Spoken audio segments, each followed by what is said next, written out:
게임과 현실이 하나가 된 세상, 죽음은 곧 현실에서의 소멸을 의미한다. 주영웅은 그저 새로운 나이트 사가를 시험해보고 싶었을 뿐인데 눈을 떠보니 마왕의 9번째 아들의 몸에 갇혀 있었다. 이제 모든 고통은 현실이 되었고 모든 결정은 세상 전체의 운명을 바꿀 수 있다. 하지만 그는 도망치는 대신 상상조차 할 수 없는 결심을 한다. 모든 것을 정복하기로 신에게 도전하고 마족을 배신하며 자신의 운명을 새로 써야 할지라도 결국 악당이 진정한 주인공이 될 수 없다고 누가 말했던가? 이야기는 한 청년이 보도를 급히 달려가는 것으로 시작된다.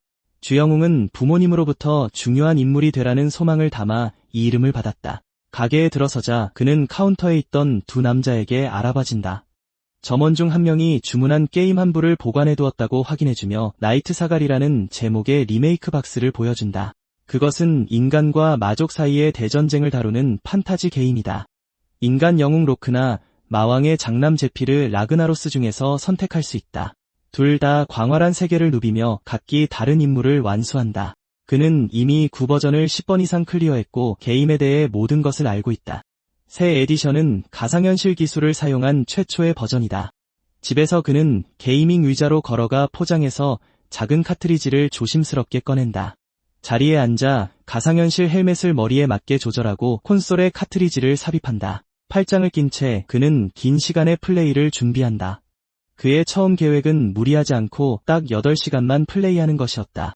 몰입이 완료되자 푸른빛 광선이 그의 몸을 감싼다. 갑자기 그의 첫 시야에 들어온 것은 낯선 장소의 천장이었다. 침대에서 깨어나지 않은 것을 보아 정말 게임 속에 들어온 것인지 의아해한다. 그때 그는 무언가 이상한 점을 알아차린다. 그의 용모가 달라져 있었다. 겁에 질린 그는 자신이 모르는 누군가의 몸에 들어와 있다는 것을 깨닫는다. 문 쪽에서 깊은 목소리가 들려오며 아직 자고 있는지 묻는다. 오크 한 마리가 방으로 들어와 오늘은 바쁠 것이라며 그를 재촉한다. 감탄한 플레이어는 그래픽을 칭찬하지만 그 생물은 무슨 뜻인지 이해하지 못한다.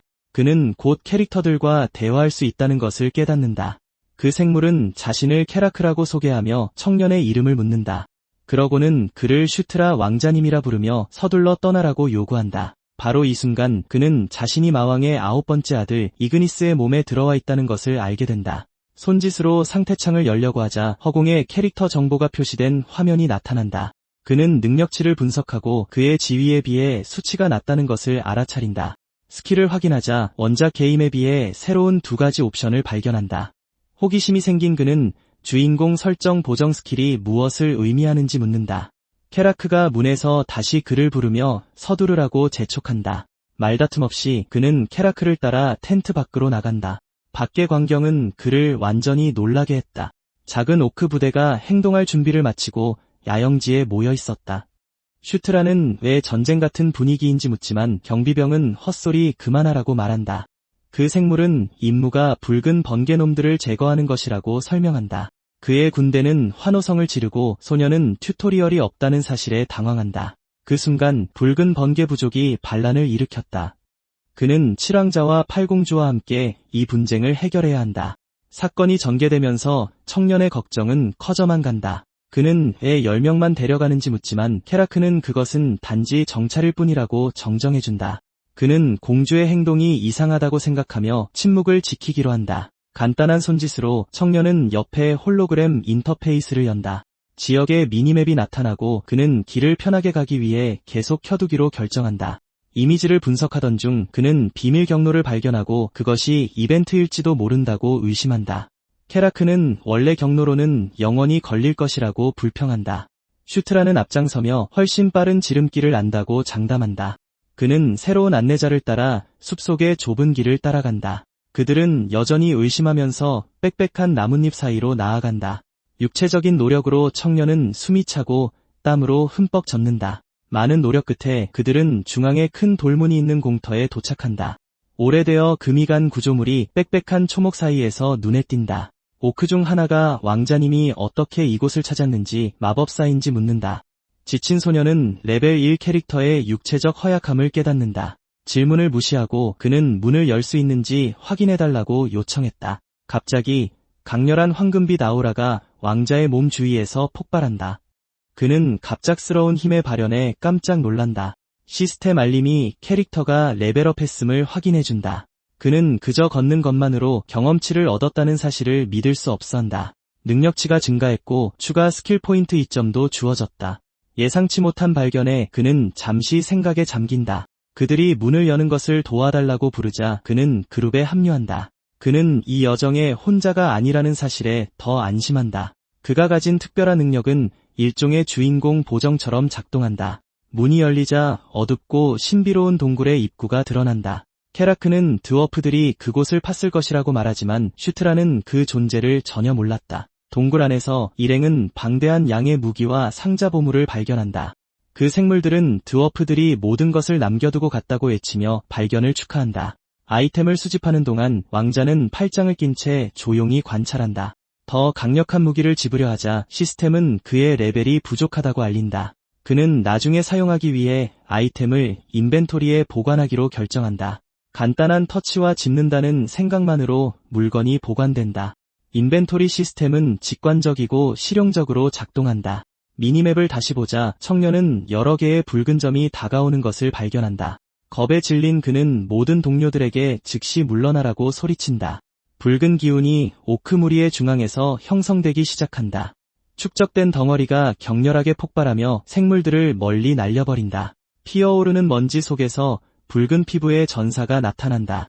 붉은 번개 부족의 장군은 그들이 이쪽으로 올 줄 알고 있었다고 선언한다. 그는 적장에게 부대를 진격시켜 모든 침입자를 죽이라고 명령한다. 붉은 전사들이 아직 회복 중인 일행을 맹렬하게 공격한다. 전투는 곧 왕자의 동맹들이 하나둘씩 쓰러지는 학살로 변한다. 녹색 오크 중 하나가 공격을 받고 소년 앞에서 생명 없이 쓰러진다. 가만히 있지 않기로 결심한 왕자는 경험치를 얻기 위해 막타를 뺏으려 한다. 그는 이미 다른 동료와 싸우고 있는 적을 향해 달려간다. 도약과 함께 그는 가진 모든 힘을 다해 공격한다. 놀랍게도 검의 칼날이 상대의 어깨에 부딪히자 부러진다. 붉은 전사는 천천히 고개를 돌려 빛나는 눈으로 그를 쳐다본다. 공포에 질린 청년은 몸을 돌려 필사적으로 도망친다. 달리던 중 그는 동굴 바닥에 돌에 걸려 넘어진다. 그는 뒤로 넘어져 위험에서 벗어나려고 기기 시작한다. 시스템 알림이 그의 체력이 위독한 상태임을 나타낸다. 적이 포효하며 다가와 마지막 일격을 가하려 한다. 눈을 감은 채 왕자는 모든 것을 끝낼 공격을 예상하며 비명을 지른다. 마지막 순간 케라크가 그의 앞에 서서 공격을 막아냅니다. 오크 경비병은 왕자에게 즉시 움직이라고 소리칩니다. 홀 중앙에서 벌어진 잔혹한 싸움에서 두 전사가 맞섭니다. 그는 떨리는 손으로 지켜보며 이건 그저 게임일 뿐이라고 되뇌입니다. 경험이 너무 현실적이어서 그는 멈춰야겠다고 결심합니다. 메뉴를 열려고 하지만 어떤 창도 나타나지 않습니다. 스킬을 찾아보지만 아직 사용 가능한 스킬이 없다는 것을 깨닫습니다. 혼란스러운 그는 제어 옵션을 찾을 수 없습니다. 시스템에는 가상현실을 종료하고 나갈 버튼조차 없습니다. 끔찍한 의심이 그의 마음을 사로잡습니다. 어쩌면 그는 게임에 갇힌 것일지도 모릅니다. 멀리서 마지막 남은 아군 오크들이 적 장군에게 학살당하고 있습니다. 붉은 부족의 족장이 손에 엄청난 에너지를 집중시킵니다. 그는 무방비 상태의 왕자를 향해 에너지탄을 발사하자 젊은이는 절대로 이곳에서 죽을 수 없다는 생각과 함께 완전한 절망에 빠집니다. 공격이 그를 정통으로 가격하여 가슴에 치명적인 상처를 냅니다. 폭발이 그를 힘껏 뒤로 날려버립니다. 쓰러진 채 시야가 어두워지면서 그는 숨을 헐떡입니다. 장군은 공격 후 숨을 헐떡이며 천천히 다가옵니다. 그는 마무리를 위해 에너지를 모읍니다. 상태창에 왕자의 HP가 0으로 떨어지는 것이 표시되며 그의 죽음을 확인시켜줍니다. 홀로 남겨진 왕자는 어둡고 텅 빈 공간에서 깨어납니다. 그는 오크들에게 패배했다고 확신하며 혼란스럽게 주위를 둘러봅니다. 공황 속에서 그는 이것이 자신이 죽었다는 것을 의미하는지 궁금해하기 시작합니다. 갑자기 어둠의 중심에서 강렬한 황금빛이 나타납니다. 신비로운 목소리가 그를 정해진 운명의 존재라 부르며 정복하라고 명령합니다. 영적인 여인이 그의 앞에 나타나 노예로 만들고 그 후에 지배하라고 말합니다. 반응할 수 없는 소녀는 환영과 받은 명령 앞에서 말없이 서 있습니다. 빛이 강해지며 왕자의 온몸을 감쌉니다. 동굴 안의 시간이 붉은 오크들과의 전투 시작 시점으로 되감깁니다. 다시 한번 적군이 그의 아군들을 무자비하게 학살합니다. 멀리서 장군은 그의 병사들과 함께 대치를 관찰합니다. 적 부족의 족장은 더 적은 수로 자신들에게 맞서는 어리석음을 비웃습니다. 그러고 나서 그는 전사들에게 전진하여 모두를 신속하게 제거하라고 명령합니다. 다음으로 그는 이상한 빛을 발견하고 그것이 부활인지 궁금해합니다. 그의 눈앞에서 왕자가 황금빛 아우라에 둘러싸여 다시 나타납니다. 시스템 알림이 염동력 스킬 획득을 알립니다. 어떻게 된 것인지 이해하지 못한 채 젊은이는 갑자기 무언가를 배웠다는 것을 깨닫습니다. 그의 상태창에 그를 놀라게 하는 새로운 정보가 나타납니다. 이제 그 캐릭터는 정복의 기사라는 서브 클래스를 갖게 되었습니다. 격분한 적 장군은 병사들에게 지체 없이 그를 죽이라고 명령합니다. 아직 살아있는 케라크는 완전히 믿을 수 없다는 표정으로 왕자를 마주합니다. 남아있는 소수의 아군들이 모여 그를 해쳐서는 안 된다고 소리칩니다. 괴물들이 그를 지키기 위해 젊은이 주위에 보호막을 형성합니다. 그는 상태창을 보면서 손에 든 부서진 단검을 응시합니다. 새로운 서브 클래스는 원작 게임의 어떤 선택지에도 속하지 않습니다. 그 힘의 근원을 둘러싼 미스터리는 그의 호기심을 자극합니다. 갑자기 그는 부서진 검을 땅에 꽂습니다. 마치 항상 알고 있었던 것처럼 주문들이 그의 마음속에 울려 퍼지고 그는 그것들을 사용해 아군들에게 버프를 겁니다. 능력의 효과가 전사들을 강화시켜 각자의 힘이 넘쳐나게 합니다. 새로 얻은 힘에 동기부여된 오크들이 전진합니다. 강화된 자 중 하나가 단 한 방의 주먹으로 상대를 짓뭉갭니다. 이제 괴물들은 새로운 활력으로 싸우며 전장을 지배합니다. 순식간에 전세가 역전되고 왕자의 아군들이 우위를 점합니다. 믿을 수 없다는 듯 적 장군은 그의 병사들이 차례로 쓰러지는 것을 지켜봅니다. 그에게는 이 모든 상황이 터무니없고 설명할 수 없는 것처럼 보입니다. 그의 눈은 혼돈 속에서 그 갑작스러운 힘의 근원을 찾습니다. 마침내 시선은 여전히 황금빛으로 빛나는 왕자에게로 향합니다. 격분한 장군은 3개의 수정을 소환하여 소년에게 던집니다. 다가오는 공격에 맞서 왕자는 전혀 두려움을 보이지 않습니다. 케라크가 강력한 주문을 가로채기 위해 앞으로 뛰어듭니다. 버프를 받고 전투에 뛰어든 그는 전진하라고 외칩니다. 모든 에너지를 모아 오크 전사가 적 장군에게 돌격합니다. 그는 잠시 멈추라고 외치려 하지만 이미 너무 늦었습니다. 단 한 번의 정확한 움직임으로 케라크는 적 장군을 끝장냅니다. 적의 생명 없는 시체가 동굴 바닥에 쓰러지자 그의 병사들은 놀랍니다. 남은 전사들은 공황에 빠지지만 도망치지 말라는 명령을 받습니다. 시스템 알림이 승리의 공적이 왕에게 귀속됨을 알립니다. 3개의 레벨업 알림이 소년 앞에 나타납니다. 놀란 왕자는 받은 경험치의 터무니없는 양을 쳐다봅니다. 케라크는 여전히 빛나고 있는 자신의 손을 보며 그 힘이 어디서 왔는지 궁금해합니다. 왕자의 얼굴에 떠오른 미소를 보고 그는 왕자가 이 모든 일의 원인이라고 짐작합니다. 캠프로 돌아와 오크들은 모닥불 주위에서 승리를 축하합니다. 텐트 안에서 젊은이는 필사적으로 메뉴에서 로그아웃 버튼을 찾습니다. 그는 2가지 가능한 가설에 대해 생각하기 위해 침착함을 유지하려고 노력합니다. 첫 번째는 치명적인 버그가 그를 가상현실 안에 가두었다는 것입니다. 두 번째는 미친 소리처럼 들리겠지만 이것이 게임이 아닌 현실이라는 것입니다. 어쩌면 그는 이야기 속으로 혹은 똑같은 세계로 이동한 것일지도 모릅니다.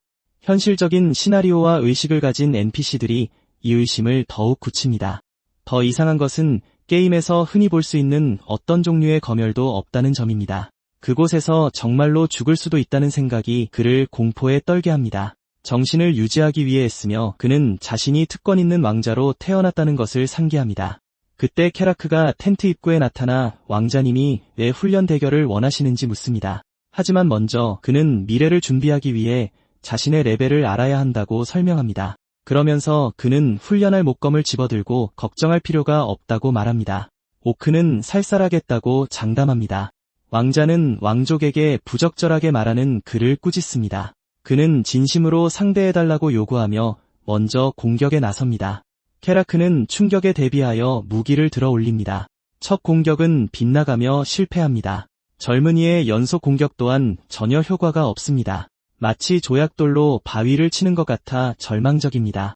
단 한 번의 무기 움직임으로 케라크는 그를 바람 속으로 멀리 날려버립니다. 무릎을 꿇고 쓰러진 소녀는 사용한 힘을 자책하는 오크의 걱정을 받습니다. 곧 기본 검술 스킬을 획득했다는 시스템 알림이 나타납니다. 그는 어느 순간에 검을 다루는 법을 배우게 되었는지 궁금해합니다. 갑자기 기억 하나가 떠오르며 이 세계가 어떻게 작동하는지에 대한 명확한 깨달음을 줍니다. 염동력대와 마찬가지로 그는 직접적인 공격을 받음으로써 새로운 스킬을 얻을 수 있다는 것을 깨닫습니다. 케라크가 훈련을 끝내자고 제안하지만 왕자가 말을 끊고 단호하게 거절합니다. 자신감 넘치는 미소와 함께 그는 이제 막 시작일 뿐이라고 선언합니다. 슈트라가 새로운 공격을 위해 검을 휘두르며 빠르게 전진합니다. 왕자님의 칼날이 오크와 부딪히며 그 충격으로 불꽃이 튄다. 케라크는 상대의 움직임이 훨씬 좋아진 것을 깨닫고 놀라서 지켜본다. 그는 소년이 처음에는 왜 그렇게 서툴렀는지 의아해한다. 갑자기 그렇게 실력이 늘 수는 없기 때문이다. 검이 다시 부딪히고 그 소리는 훈련장 전체에 울려 퍼진다. 몸을 낮춘 소년은 땅을 미끄러지듯 나아가며 상대에게 온전히 집중한다. 도전적인 눈빛으로 그는 이제 자신의 실력이 나쁘지 않냐고 묻는다. 그러자 왕자님은 오크의 레벨을 물었고 그는 마지막으로 확인했을 때 20일이었다고 답한다. 슈트라는 그 정보를 되새기며 조용히 숫자를 반복한다. 상태창에는 자신의 레벨이 7이라고 나오지만 그는 곧 따라잡을 수 있다고 믿는다. 그와 달리 이 세계의 사람들은 자신의 레벨을 알기 위해 감정 주문이 필요하다. 자신의 능력치를 보고 포인트를 자유롭게 분배하는 것은 엄청난 이점이다. 전투 중 소녀는 검을 치켜든 채 상대를 향해 뛰어오른다. 공중 공격 중에 그는 케라크를 향한 정확한 일격을 준비한다. 그저 강해지자는 생각이 들었지만 그는 즉시 그 생각을 떨쳐버린다. 사실 중요한 것은 다른 이들보다 훨씬 빠르게 성장할 수 있다는 점이다. 이 이야기는 북나이트 사가의 마족편에 속한다. 줄거리는 제피르가 형제들을 뛰어넘어 마왕이 되는 여정을 따른다. 끝날 때까지 많은 사건이 있지만 핵심은 그가 왕좌에 오르는 것이다. 결정적인 시점은 05에서 17년 제피르가 자신의 목표를 이루기 위해 모든 형제들을 죽이는 해이다. 모두라는 단어의 언급은 그 역시 죽게 될 것임을 나타낸다. 하지만 현재가 05, 2012년이므로 아직 시간이 있다. 지금의 우선순위는 그 미래를 막는 것이고 가장 좋은 방법은 제피르의 힘을 능가하는 것이다. 케라크가 그를 찾아내 여기서 뭘 하냐고 묻자 왕자님은 무슨 일이 있었는지 알고 싶어한다. 그는 오늘 예정된 중요한 회의를 떠올리지만 소녀는 혼란스러워한다. 그의 호위가 모두 기다리고 있다며 재촉하지만 그는 약속을 기억하지 못하는 듯하다. 두 사람은 나무 울타리로 둘러싸인 야영지에 도착한다. 테이블에 앉은 왕자님은 참석자들 앞에서 어색한 웃음을 터뜨린다. 앞에 있는 두 인물이 그가 일찍 도착한 것에 놀라며 말한다. 그는 7왕자 크리스 물라이트에게 형제 사이니 너무 격식 차리지 말아 달라고 한다. 그는 8공주 케이틀린 물라이트에게 처음 만나는 자리라 예의를 차린 것뿐이라고 설명한다. 크리스는 그냥 이름으로 부르라고 제안하고 소녀는 어색하게 동의한다. 그들은 사왕비이자 라이칸스로프의 수장인 일레인 물라이트의 자식들이며 게임에서 가장 큰 골칫거리 중 하나이기도 하다. 대학살이 일어나기 1년 전 결정적인 사건이 그들의 운명을 완전히 바꿔놓는다. 둘 다 제피르와 다른 마왕의 자식들 손에 죽고 만다. 그 비극은 케이틀린 물라이트의 출생에 얽힌 비밀과 관련이 있다. 사실 공주님은 사생아이다. 케이틀린은 그가 계획을 따르지 않고 싸운 것을 꾸짖고 소녀는 적과 마주칠 줄 몰랐다고 변명하려 한다. 공주님은 그가 괜찮은지 확인하기 위해 직접 살피기로 한다. 그녀는 다가와 부상이 있는지 확인하고 그는 예상치 못한 행동에 놀란다. 그의 누나는 그가 아직 모두 중에서 가장 약하다는 것을 상기시키며 더 조심하라고 경고한다. 슈트라는 사과한다. 그는 그녀의 걱정에 대한 이유를 의심하며 마왕의 자식들 사이에서 그런 친밀함을 보는 것이 이상하다고 생각한다. 크리스 또한 다시 위험한 짓을 하면 단단히 혼날 것이라고 경고한다. 그는 속으로 자신의 형제들이 사실은 착한 게 아닐까 하고 생각한다. 슈트라는 이 모든 이례적인 상황을 이해하려 했으며 생각에 잠긴다. 오러 사용을 마스터한 것으로 알려진 라이칸스로프에 대한 기억은 그가 다른 기술들처럼 그 기술도 배울 수 있을지 궁금하게 만든다. 그는 형에게 부탁할 것이 있다고 말한다. 자신감 있는 미소를 지으며 그는 크리스에게 자신을 한 대 쳐달라고 부탁한다. 두 사람은 그 부탁에 순전히 경악한 표정으로 반응한다. 장면은 햇살 가득한 야영지에서 어둡고 음울한 풍경으로 바뀐다. 생기 없는 붉은 하늘 아래 바위산들이 펼쳐져 있다. 전투 중에 마족 장군 반돌은 주먹으로 적을 공중으로 날려버린다. 그는 붉은 피부의 마족 군대와 맞서는 오크들과 함께 혼란스러운 전장의 모습을 드러낸다.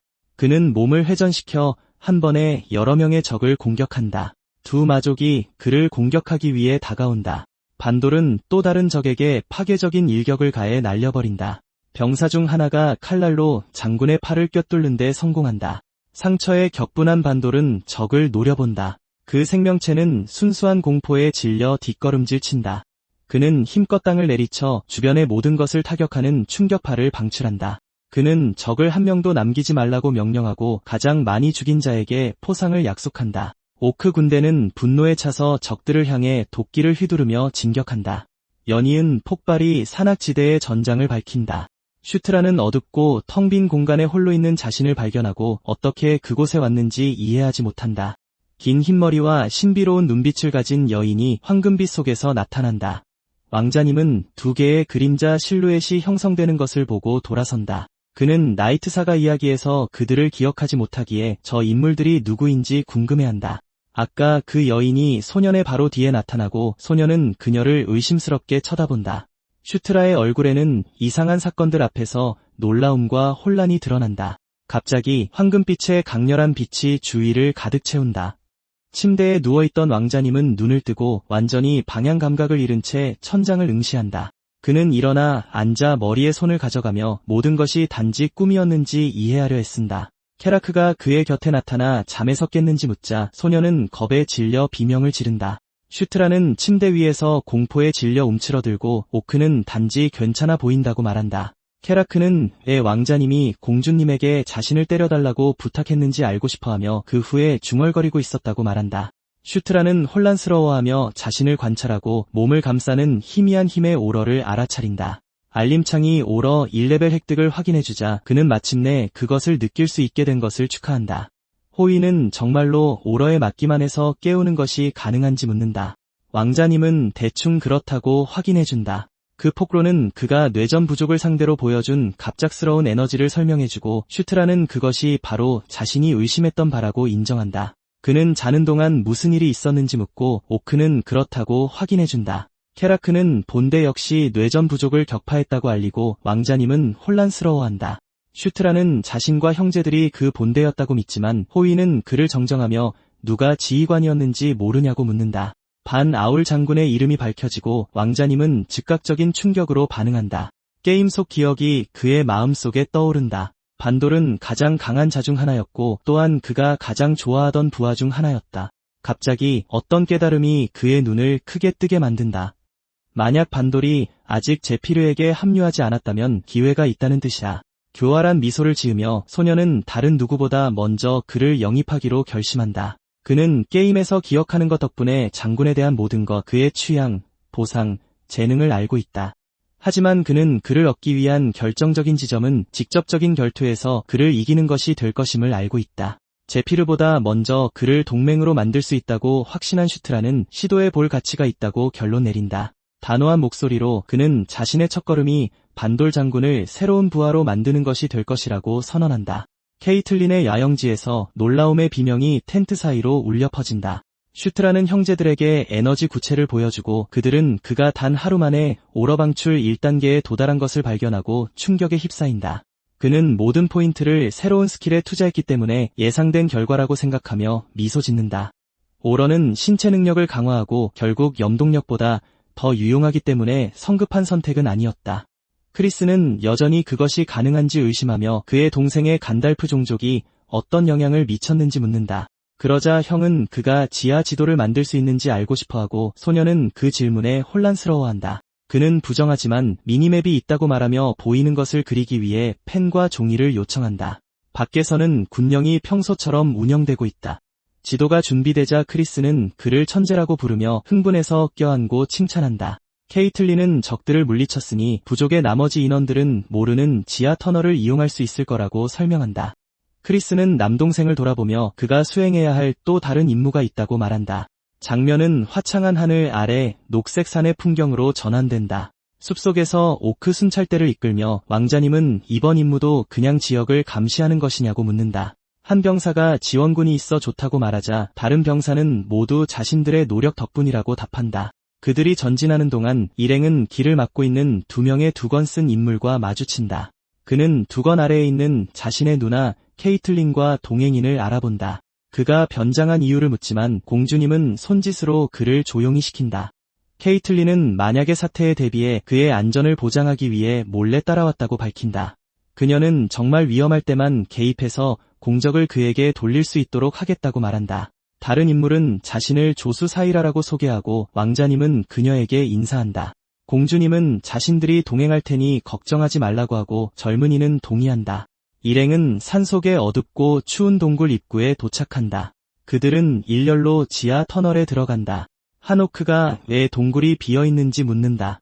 드워프들이 같이 있는 것을 모두 가져갔다고 생각하며 이전에 발견한 무기들을 떠올리자 케라크는 그것들이 귀중하게 여겨지지 않았다고 결론짓는다. 순찰대는 햇불로 길을 밝히며 어두운 동굴을 나아간다. 그는 소음이 다가오는 것을 알아차리고 슈트라는 자신도 들을 수 있다고 확인한다.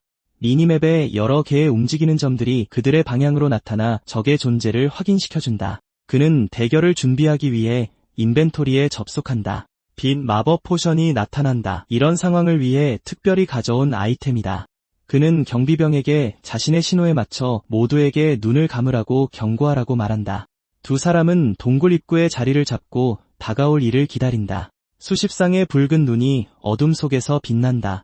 마비독을 가진 괴물인 돌거미떼가 터널 밖으로 몰려나온다. 슈트라는 모두에게 즉시 눈을 감으라고 소리친다. 그는 다가오는 괴물들을 향해 빛 포션을 던진다. 유리병이 공중에서 깨지며 담겨있던 모든 빛 에너지를 방출한다. 강렬한 폭발이 동굴 전체를 환하게 밝힌다. 생물들은 갑작스러운 섬광의 방향 감각을 잃고 고통스럽게 비명을 지른다. 그는 거미들이 빛에 노출되면 무력해진다고 설명하며 공격을 명령한다. 오크 부대는 분노에 차 돌격하며 이제 취약해진 괴물들을 공격한다. 각 전사는 날카로운 칼날로 돌거미들을 쓰러뜨린다. 남은 무리는 싸움에 합류하여 도끼로 생물들을 박살낸다. 슈트라는 자신을 둘러싼 오라가 빛나는 동안 멀리서 전투를 관찰한다. 지도를 흘끗 보니 돌거미들이 항상 무리지어 사냥한다는 것이 확인된다. 그림에는 더 큰 중심점이 나타나며 전체 무리의 지도자가 필요함을 나타낸다. 그는 우두머리를 물리치기 위해 케라크에게 자신을 따르라고 명령하고 경비병은 동의한다. 다른 오크들이 계속 싸우는 동안 두 사람은 무리를 해치며 길을 뚫는다. 그들은 주된 전투를 뒤로하고 동굴 더 깊숙이 전진한다. 두 사람은 마침내 무리의 우두머리인 거대한 겹눈 거미와 마주친다. 오크는 분노에 차 뛰어오르며 생물을 공격하기 위해 도끼를 들어올린다. 칼날이 괴물의 머리를 가격하지만 강렬한 빛과 함께 튕겨나가 아무런 피해도 주지 못한다. 케라크는 자신의 가장 강력한 공격이 소용없었다는 사실에 당황한다. 칼날은 강철처럼 단단한 생물의 외골격을 간신히 긁었을 뿐이다. 그는 무기가 그 껍질을 뚫을 수 없다는 것을 기억하고 절망한다. 그는 괴물의 약점이 불이라는 것을 알지만 아직 그 종류의 마법을 마스터하지 못했다. 거대한 거미는 오크에게 주의를 돌리고 오크는 두려움에 물러선다. 생물이 전사 위로 솟아오르며 치명적인 공격을 준비한다. 그는 케라크에게 불을 사용하라고 소리치지만 경비병은 절망하며 어디서 그걸 구하냐고 되묻는다. 신비로운 목소리가 울려 퍼지며 슈트라에게 검을 들어 올리라고 명령한다. 왕자님의 검이 황금빛 불꽃에 휩싸이자 그는 그 힘에 놀라 할 말을 잃는다. 그는 자신이 진짜 마법을 사용하고 있다는 것을 거의 믿을 수 없다. 그의 누나 케이틀린이 나타나 자신이 마법의 근원임을 밝히며 싸우기에 이만하면 충분하냐고 묻는다. 거대한 거미는 송곳니를 드러내고 소년을 공격하기 위해 전진한다. 불타는 검을 손에 쥔 슈트라는 몸을 돌려 대결을 준비한다. 왕자님은 결연한 표정으로 생물의 여러 눈을 마주한다. 생물은 동굴 바닥을 떨리고 갈라지게 만드는 강력한 일격을 가한다. 소년은 재빠른 도약으로 피하고 공중에서 자신의 공격을 준비한다. 특수 기술인 버닝 블레이드가 적을 베며 불길의 흔적을 남긴다. 칼날의 불꽃이 거대한 거미를 완전히 삼키며 화염 폭발을 일으킨다. 그는 동굴 바닥에서 불타는 괴물의 잔해를 발견한다. 승리 후 젊은이의 몸 주위를 황금빛으로 타오르는 오라가 감싼다. 에너지가 그를 강화시키면서 레벨업 알림이 그의 주위에 나타난다. 상태창이 열리며 그가 마침내 9레벨에 도달했음을 보여준다. 케이틀린이 다가와 그에게서 뿜어져 나온 이상한 빛에 대해 묻는다. 그는 그것이 자신의 간다르바 혈통의 축복 같은 것이라며 화제를 돌린다. 누나가 그 생물들과 싸울 수 있는 능력에 대해 캐묻자 그는 책에서 읽었다고 거짓말을 한다. 케라크가 말을 끊고 동굴 더 안쪽에 있는 무언가로 일행의 주의를 끈다. 그들은 돌벽에 조각된 커다란 금속 문을 발견한다. 양쪽 문이 천천히 열리며 새로운 통로가 드러난다. 팀은 햇불로 밝혀진 넓은 돌로 된 홀에 들어선다. 슈트라는 놀라움과 알아차림의 표정으로 바닥을 쳐다본다. 바닥에 있는 거대하게 빛나는 마법진을 그는 도시 포탈로 식별한다. 경비병이 저것이 무엇인지 아느냐고 묻자 왕자님은 짐작이 간다고 대답한다. 바닥의 문양은 드워프 양식으로 인식된다. 그는 영웅으로 플레이했을 때 몇몇 포탈을 본 적이 있지만 제피르로서는 본 적이 없다는 것을 떠올린다. 그는 근처의 구슬에 만화를 주입하면 포탈이 활성화될 것이라고 추론한다. 그는 누나를 향해 이것이 포탈일 수도 있다고 말해 그녀를 놀라게 한다. 디자인을 보고 케이틀린은 그 이론에 동의하며 포탈의 목적지를 알아내기 위해 명문을 찾아보자고 제안한다. 케라크가 왕자님을 부르며 벽에 있는 명판에 새겨진 글자들을 가리킨다. 슈트라와 그의 누나는 명문을 관찰하기 위해 다가간다. 그 글자들은 일반적인 마조 문자가 아닌 드워프 문자로 인식된다.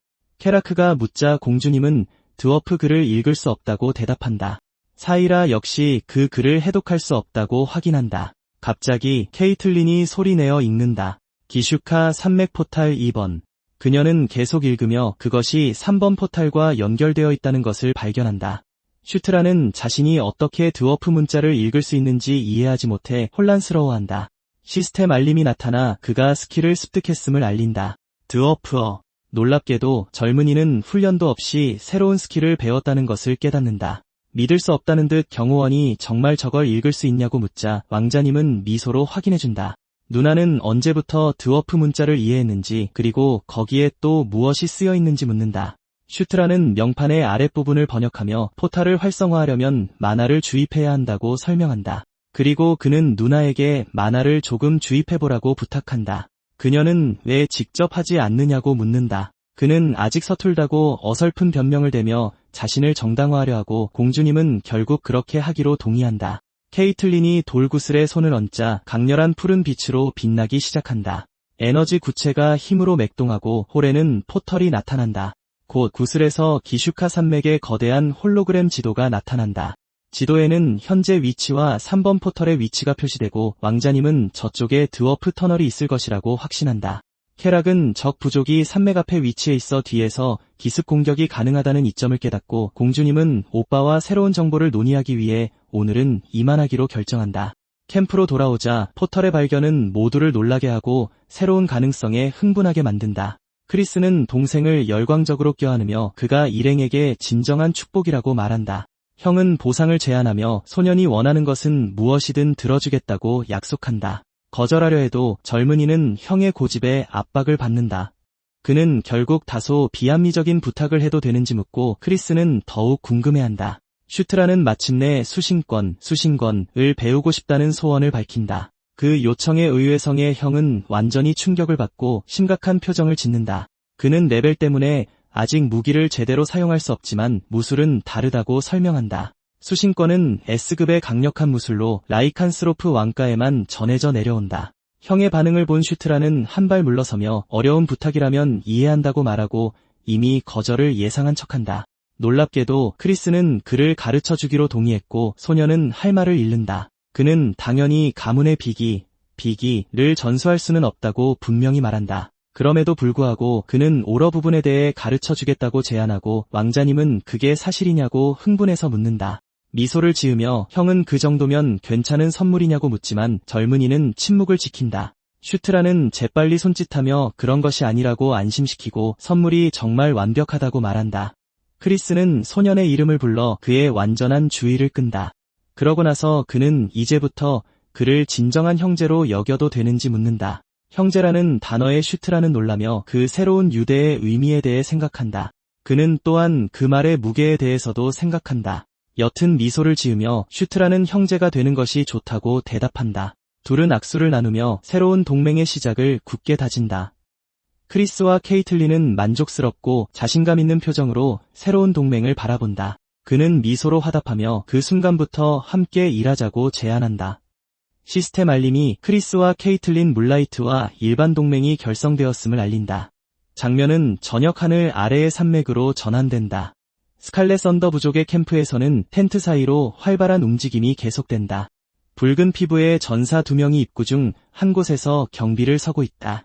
그들 중 한 명이 조롱하는 어조로 아무도 이유 없이 그곳에 오지 않았을 것이라고 말한다.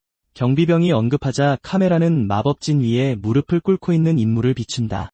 우리 공주님. 포로는 제6공주 펠리시아 둠블레이드로 확인된다. 능력치를 살펴보니 매력이 다른 스텝보다 낮다.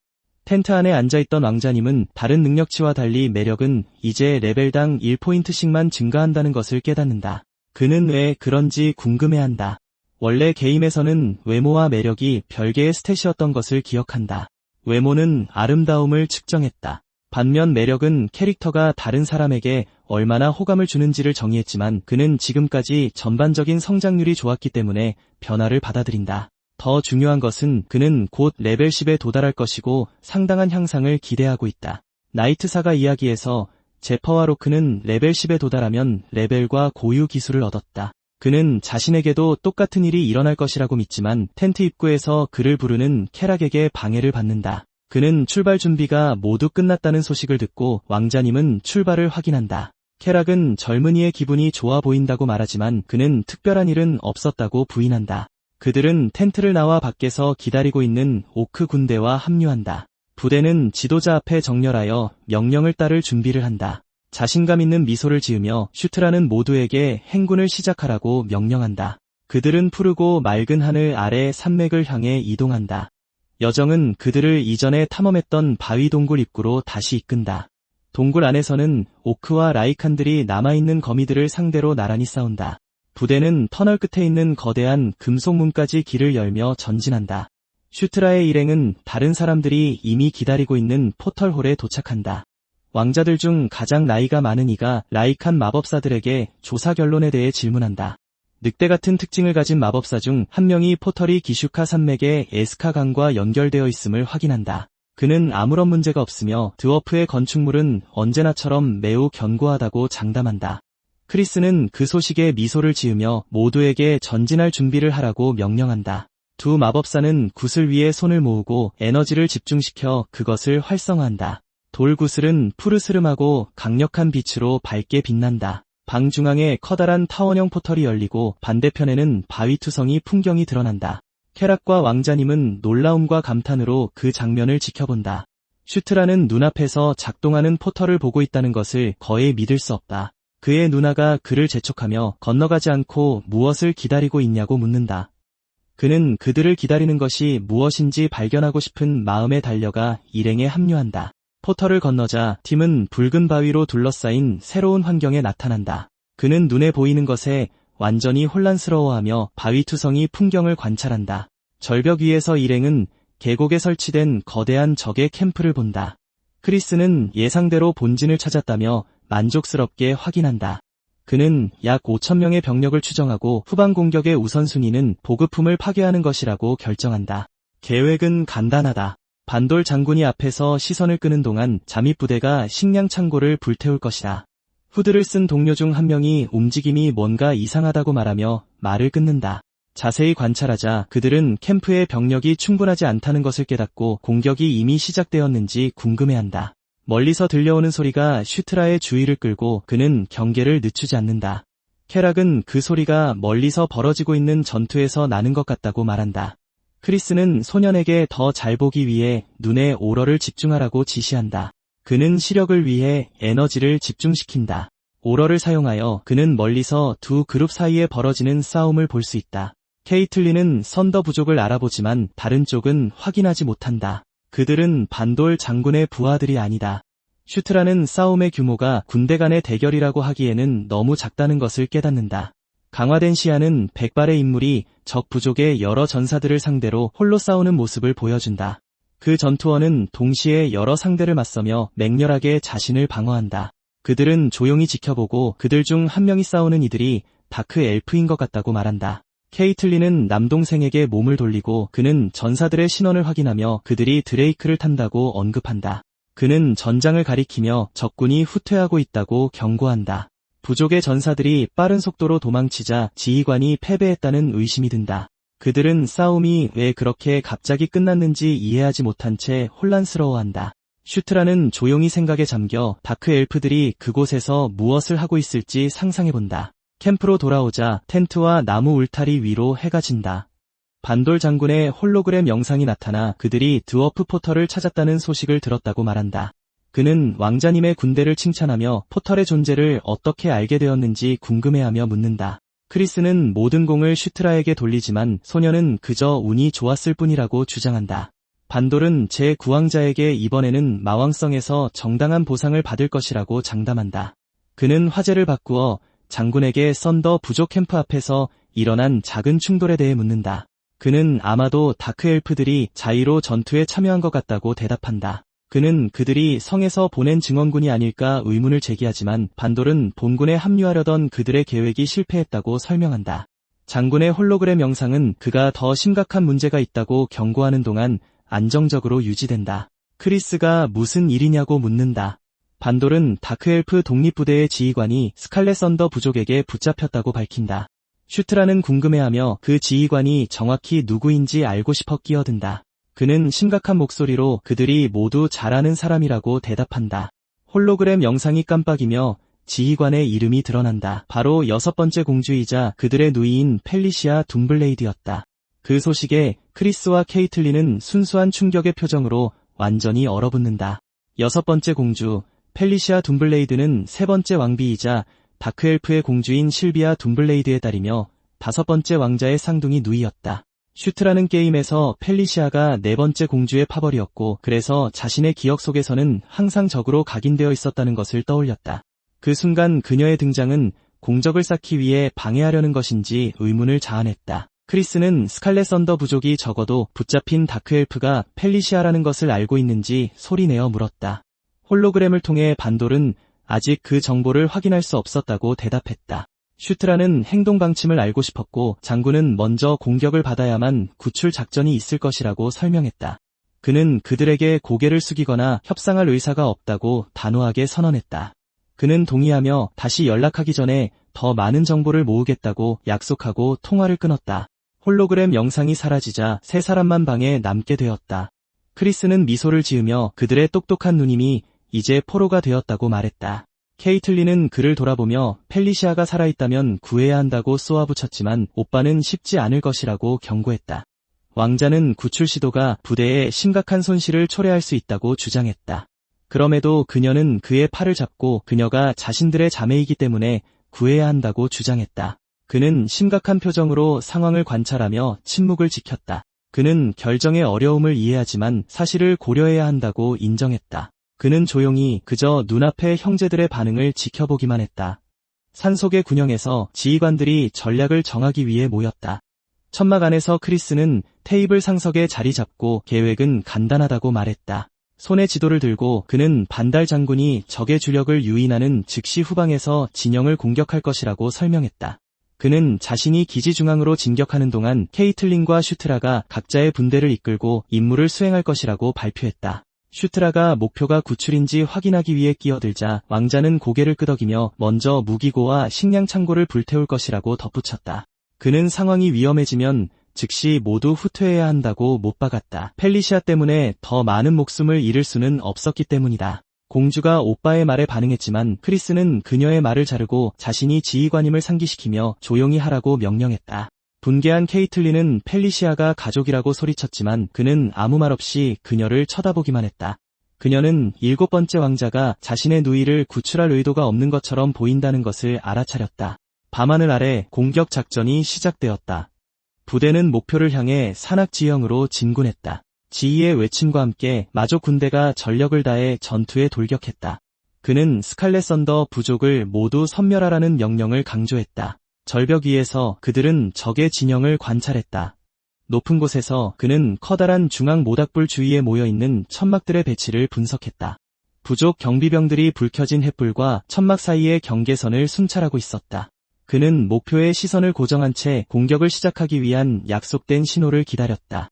갑자기 거대한 폭발이 진영의 주력을 강타하며 계획의 첫 단계 시작을 알렸다. 기습 공격은 스칼렛 썬더 부족의 전사들을 완전한 혼란에 빠뜨렸다. 전장을 가로질러 군대와 함께 진격하며 그는 공격을 이끌었다.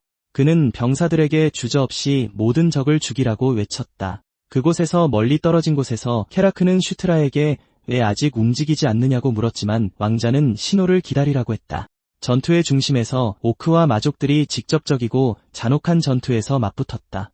반델 부대의 돌격은 전력으로 적의 방어선을 뚫었다. 공격에 놀란 부족의 장군은 다가오는 적군의 진격을 지켜보았다. 그는 잠시 침묵하며 공격의 강도를 가늠했다. 그러고 나서 그는 후퇴 명령을 내렸고 부대는 불길 속에서 물러나기 시작했다. 절벽 위에서 라이칸 왕자는 계획대로 진영에 혼돈이 퍼지는 것을 지켜보았다. 기회를 포착한 크리스는 분대를 향해 돌아서서 모두에게 진격 준비를 명령했다. 슈트라는 자신의 부대에게 계획을 글자 그대로 따라야 한다고 확인시켜 주었다. 신호를 받자마자 크리스가 진격을 이끌었고 부대는 적진을 향해 달려갔다. 갑작스러운 돌격에 부족의 경비병들은 혼란 속에서 완전히 허를 찔렸다. 라이칸 전사들은 적들에게 뛰어들어 폭력으로 길을 개척했다. 달리는 동안 케이틀린은 슈트라에게 조심하라고 소리쳤고 그는 그녀에게도 마찬가지라고 대답했다. 멈추지 않고 어린 왕자는 진영 내에서 자신의 위치를 파악하기 위해 홀로그램 지도를 확인했다. 그는 방향을 가리키며 자신의 분대에게 식량 창고를 향해 왼쪽으로 전진하라고 명령했다. 공격을 이끌며 케라크는 자신의 전사들에게 길을 막는 자는 누구든 제거해야 한다고 강조했다. 대치 중에 반델의 마족 중 하나가 공격을 막고 단 일격에 적을 쓰러뜨렸다. 그는 다시 돌격하여 전력으로 또 다른 적을 공격했다. 그는 새로운 위협이 다가오는 것을 알아차리고 잠시 멈췄다. 그는 마족이 자신에게 도달하기 전에 단검을 던져 목표의 머리에 정확히 명중시켰다. 그 정확한 움직임은 그가 새롭게 습득한 단검 투척 기술을 보여주었다. 명중 후 그는 짧은 자신감의 미소를 보이고 계속 나아갔다. 그는 이해하지 못한 채 언제 그것을 배웠냐고 물었다. 하지만 슈트라는 별거 아니라며 일행을 재촉했다. 그는 불을 질러야 하는지 알고 싶었고 왕자는 계획대로 진행하라고 확인해 주었다. 그는 갑자기 펠리시아가 안에 갇혀 불에 타 죽을 수도 있다는 것을 깨달았다. 그는 마음을 바꿔 그녀를 먼저 찾아야 한다고 경고하며 케라크에게 잠시 기다려달라고 요청했다. 그는 그녀의 정확한 위치를 찾기 위해 홀로그램 지도를 활성화했다.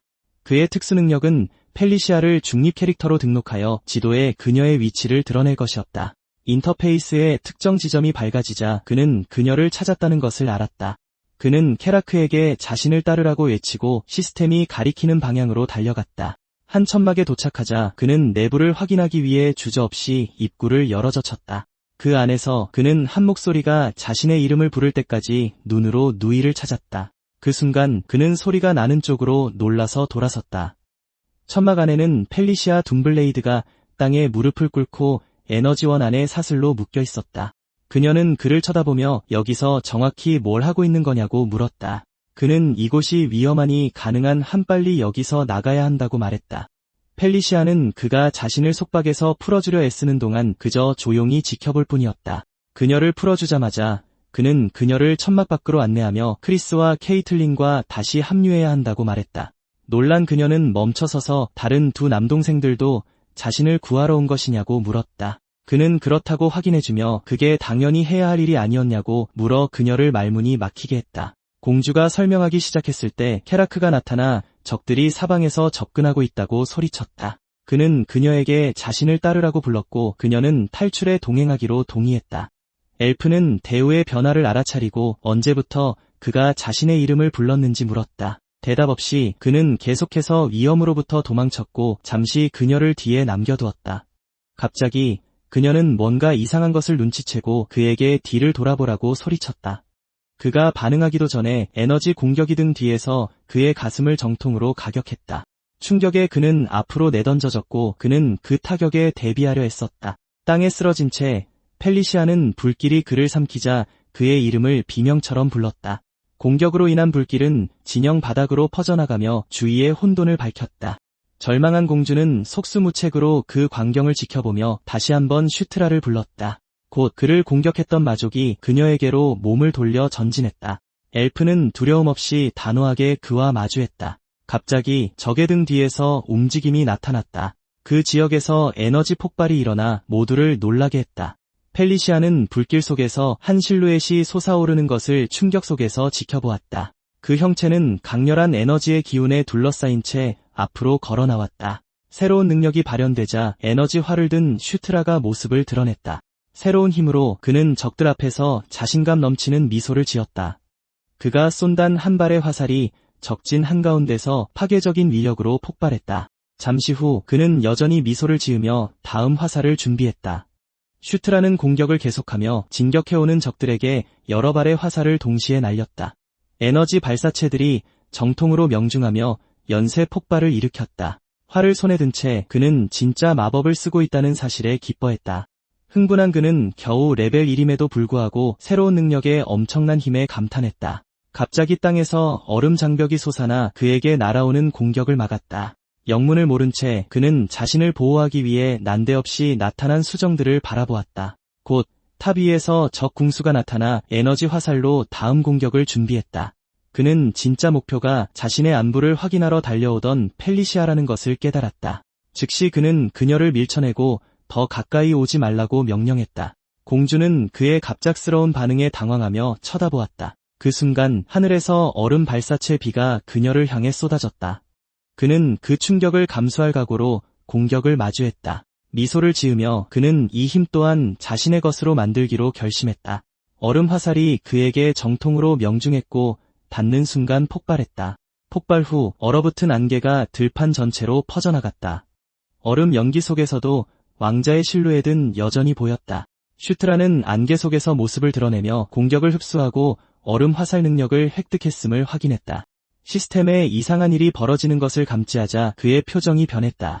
충격에 땅바닥을 끌려갔지만 그는 얼음 단검으로 몸을 지탱했다. 곧 생명이 극도로 위험하다는 알림이 떴다. 에너지가 너무 낮아 그는 또 한 번의 공격을 버티지 못할 것을 알았다. 갑자기 펠리시아가 다가와 그를 불렀고 그는 그녀 쪽을 쳐다보았다. 그녀는 누가 자기를 구하라고 했냐고 물었고 그는 할 말을 잃었다. 그녀는 그가 형제들 중 가장 약하며 누구를 구할 처지가 아니라고 소리쳤다. 그녀의 반응에 그는 혼란스러워 상황을 이해할 수 없었다.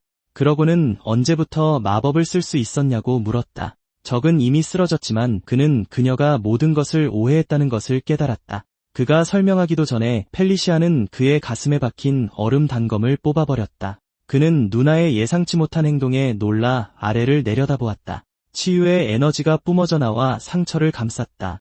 그는 치유의 힘에서 나오는 빛이 자신의 몸에 작용하는 것을 지켜보았다. 몇 초 만에 가슴의 상처는 흔적도 없이 완전히 아물었다.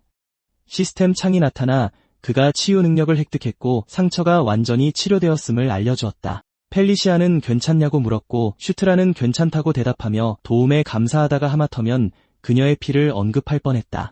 갑자기 큰 소리가 두 사람의 주의를 끌었고 그들은 소리가 나는 쪽으로 돌아섰다. 붉은 기운에 둘러싸인 거대한 생명체가 파괴된 잔해 속에서 나타났다. 슈트라는 그것이 블러드 오우거임을 알아봤고 펠리시아는 탈출하려면 정말 저것과 맞서야 하냐고 물었다. 그는 확고하게 그렇다고 답했고 두 사람은 괴물이 자신들의 위치로 다가오는 것을 지켜보았다. 오우거가 다가오자 두 사람은 피할 수 없는 싸움을 준비했다. 블러드 오우거가 땅에 주먹을 내리쳐 공격했고 슈트라와 펠리시아는 뒤로 뛰어 충격을 피해야 했다. 슈트라는 거대한 크기에도 불구하고 괴물의 속도에 놀랐다. 잠시 후 공주는 자신이 마법을 쓸 수 있도록 시간을 벌어달라고 했지만 그는 어떻게 그럴 수 있을지 의문을 가졌다. 또 다른 일격이 땅을 파괴했고 두 사람은 다시 한번 손이 닿지 않는 곳으로 물러나야 했다. 결심을 굳힌 청년은 적의 주의를 끌기로 하고 펠리시아가 알아듣지 못하는 용어를 쓰며 마법을 준비하라고 외쳤다. 그 순간 그는 케라크를 불렀고 멀리서 응답한 케라크에게 지난번과 같은 전략을 반복하라고 했다. 왕자는 망설임 없이 시스템 인벤토리를 열고 특정 아이템을 찾았다. 창을 본 그는 보관해 두었던 드워프 단검을 이제 사용할 수 있음을 확인했다. 선택이 끝나자마자 무기가 그의 손에 나타나 에너지의 기운을 뿜어냈다. 그는 칼날을 땅으로 향하고 스킬을 발동할 준비를 했다.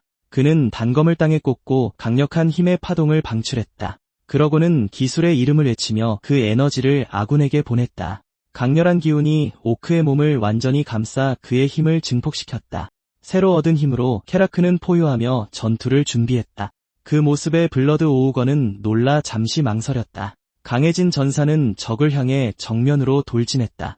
괴물은 주먹으로 그를 짓누르려 했지만 그는 도끼로 그 공격을 막아냈다. 그 충격에 괴물은 예상치 못한 힘에 반응하며 몇 초간 비틀거렸다. 즉시 케라크는 틈을 노려 반격하기 위해 무기를 들어 올렸다. 축적된 모든 힘으로 그는 오우거의 가슴에 정확한 일격을 가했다. 정통으로 맞은 오우거는 쓰러지기 전 마지막 포효를 내질렀다.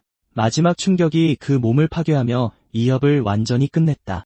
승리를 확신한 슈트라는 잔에 속 파괴된 진지를 걸어 다녔다.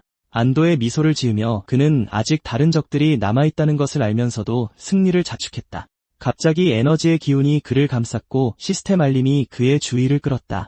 곧 그의 눈앞에 새로운 정보가 담긴 창이 나타났다.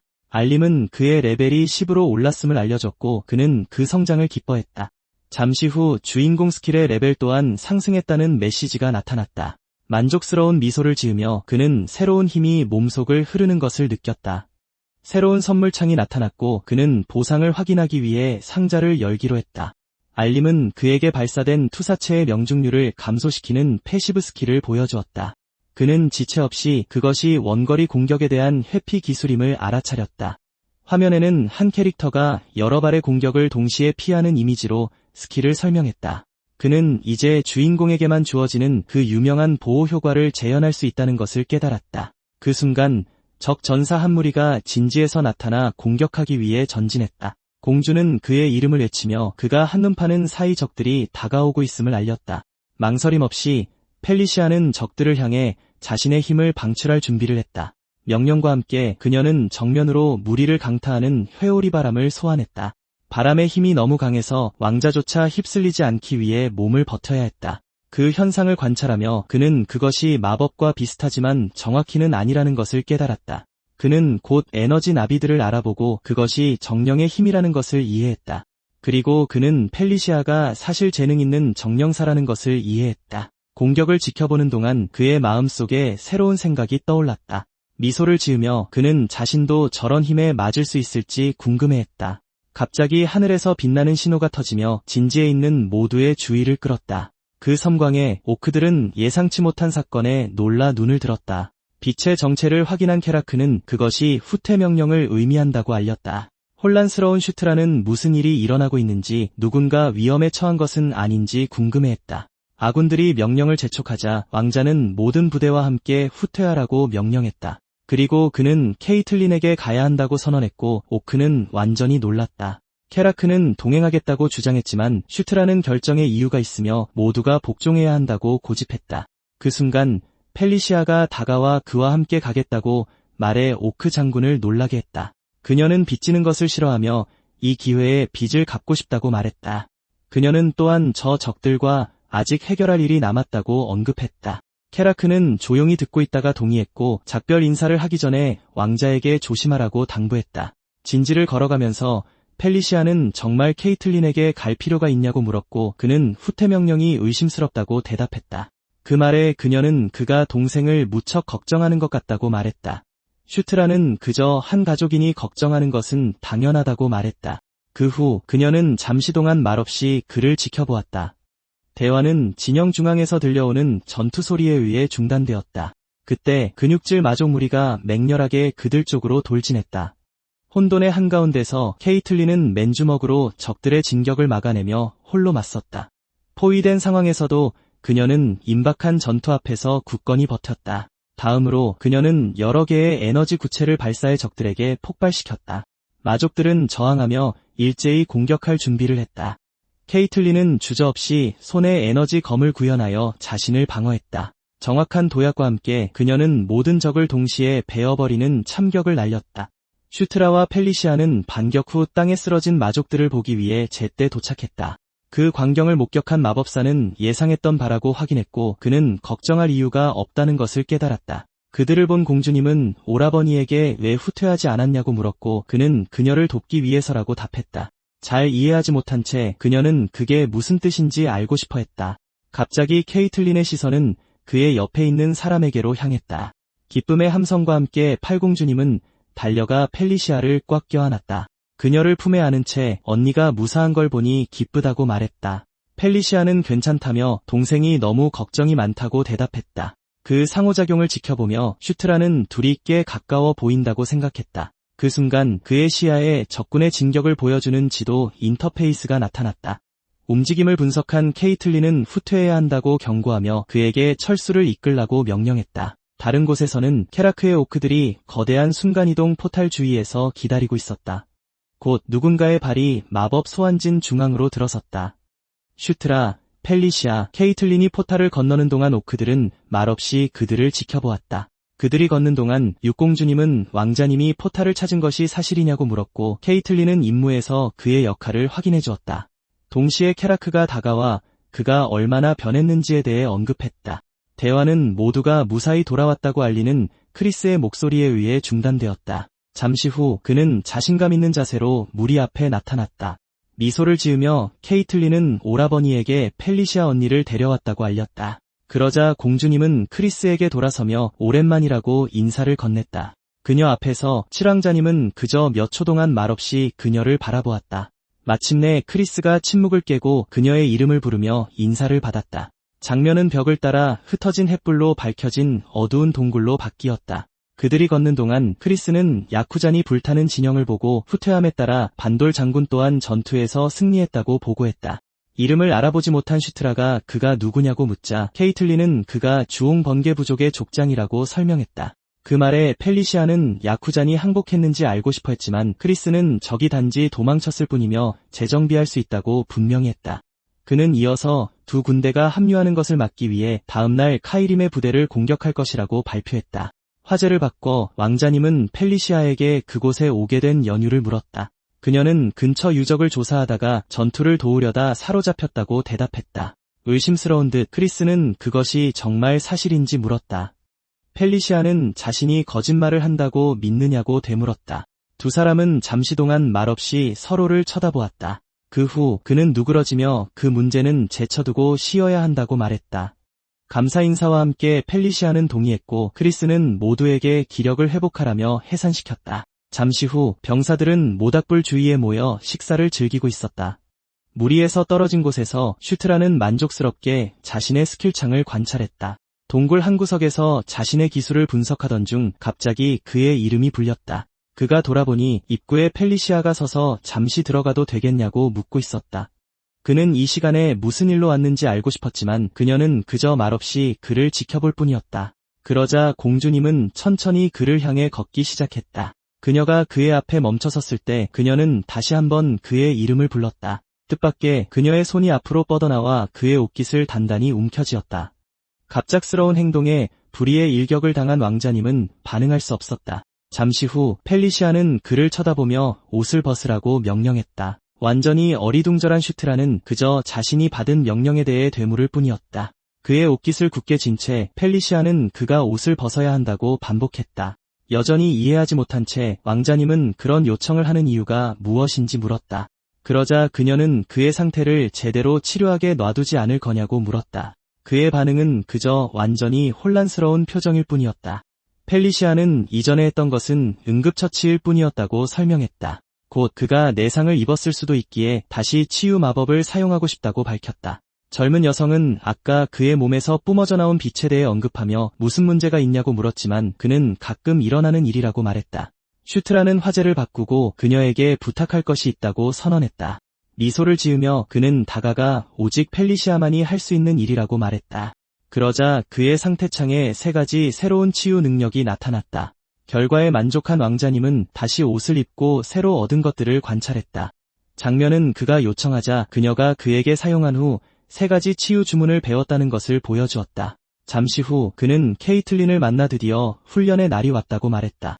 미소를 지으며 팔공주님은 그가 신수권법의 늑대인간 계열을 배우게 될 것이라고 발표했다. 신수권법은 라이칸스로프의 상징적인 무술로 소개되었다.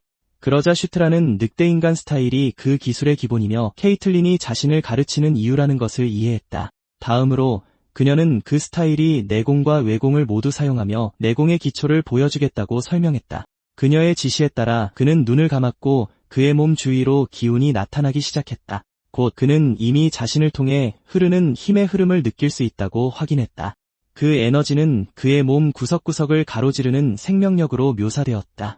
나중에 그 기운이 극에 달하면 영혼의 힘 그 자체가 된다는 것이 밝혀졌다. 에너지가 강해지자 슈트라는 즉시 눈을 떴다. 그 변화와 함께 그가 패시브 스킬 주인공의 신체를 습득했다는 시스템 알림이 나타났다. 설명에는 훈련 효율을 높이고 레벨이 진행됨에 따라 특별한 특성을 잠금 해제한다고 명시되어 있었다. 내용을 읽자마자 그는 이것이 또 하나의 엄청나게 강력한 스킬이라는 것을 깨달았다. 비교 결과 새로운 스킬은 그의 다른 훈련 패시브 스킬들과 동급이었다. 그때 그는 스킬이 진화함에 따라 시스템이 새로운 기능을 추가한다는 것을 이해했다. 그 발견에 그의 얼굴에 미소가 번졌다. 주먹을 꽉 쥔 채 그는 케이틀린이 부르기 전까지 주인공이 된다는 것이 무엇을 의미하는지 마침내 깨달았다. 현실로 돌아온 그는 여동생이 뭘 하고 있냐고 묻는 것을 듣고는 정신이 팔렸었다고 사과했다.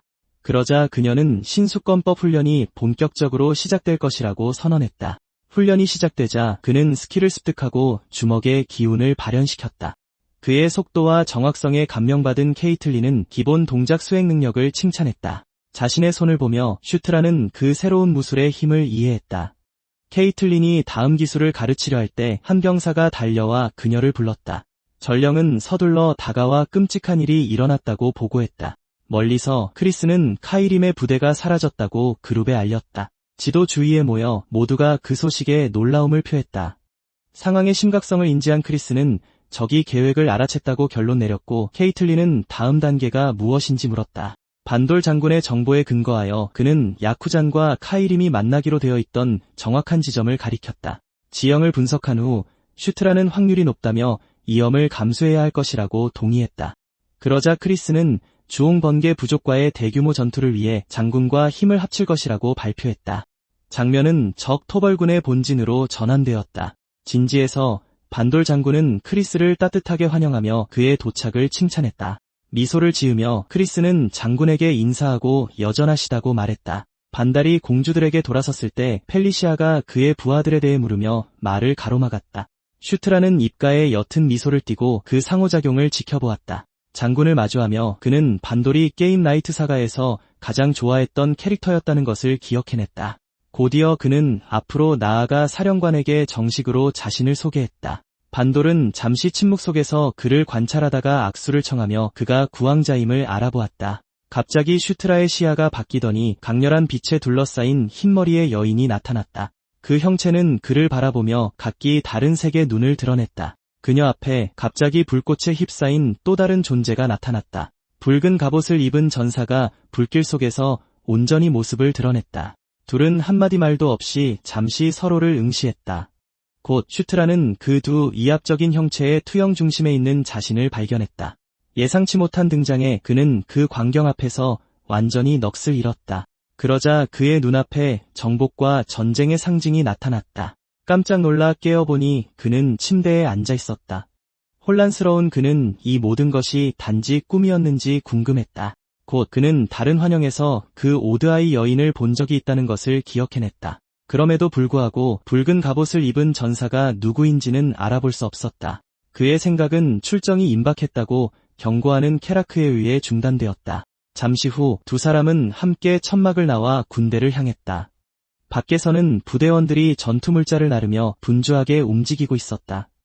슈트라는 자신이 진영의 좌익을 지휘하도록 배정받았다고 밝혔다. 지도에는 바나가 중앙을 이끌고 크리스와 케이틀린이 우익을 맡으며 다크 엘프들이 후방을 지키는 것으로 나타났다. 행군이 시작되고 시간은 빠르게 흘렀다. 갑자기 슈트라는 자신이 어디에 있는지 깨달았다. 그제야 그는 자신이 이미 수천 명의 병사들에게 둘러싸인 광활한 전장 한가운데에 있다는 것을 깨달았다. 부대 중앙의 선두에서 반돌 장군은 전투 진영을 갖추라고 명령했다. 미소를 지으며 그는 적들에게 고통의 참된 의미를 가르쳐주겠다고 다짐했다. 곧 그는 목소리를 높여 모든 부대에게 적을 향해 진격하라고 명령했다. 오크들은 즉시 방패를 들고 무기를 손에 쥔 채 진군하며 응답했다. 장군은 적의 움직임이 자신을 향해 오는 것을 만족스럽게 지켜보았지만 자신의 부대 한가운데에서 거대한 폭발이 일어나자 표정이 바뀌었다.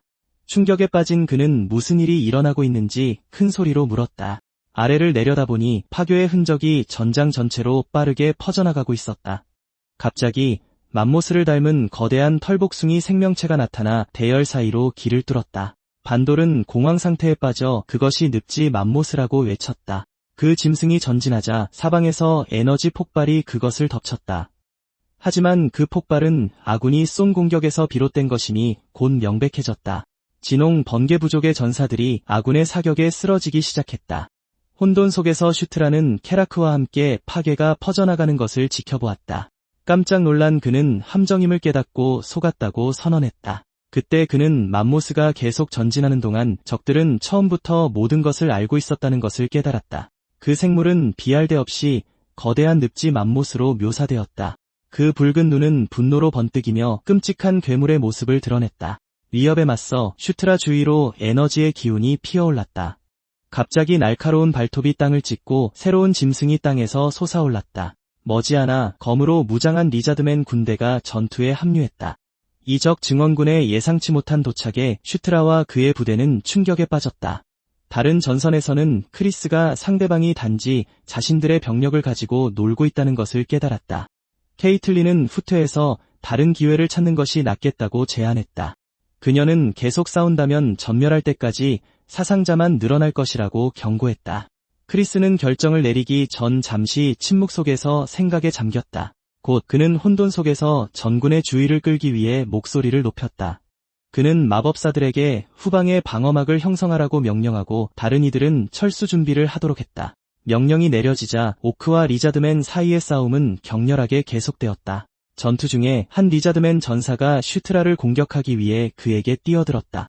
마지막 순간에 한 아군 오크가 그 공격을 가로막고 적으로부터 그를 보호했다. 케라크는 모두에게 진영을 유지하라고 외치며 어떤 부주의라도 치명적일 수 있다고 경고했다. 슈트라는 이 현실이 단순한 게임을 훨씬 넘어선다는 것을 인식하며 고개를 끄덕였다. 한편 크리스는 홀로 자신을 둘러싼 여러 명의 적들과 맞서고 있었다. 단호한 외침으로 그는 모두에게 무슨 수를 써서라도 살아남아 돌아오라고 명령했다. 얼마 후 생존자들은 임시 캠프에 다시 모이는데 성공했다. 기지에서는 부상자들이 전투의 피해를 치료하기 위해 치유 마법으로 치료받고 있었다.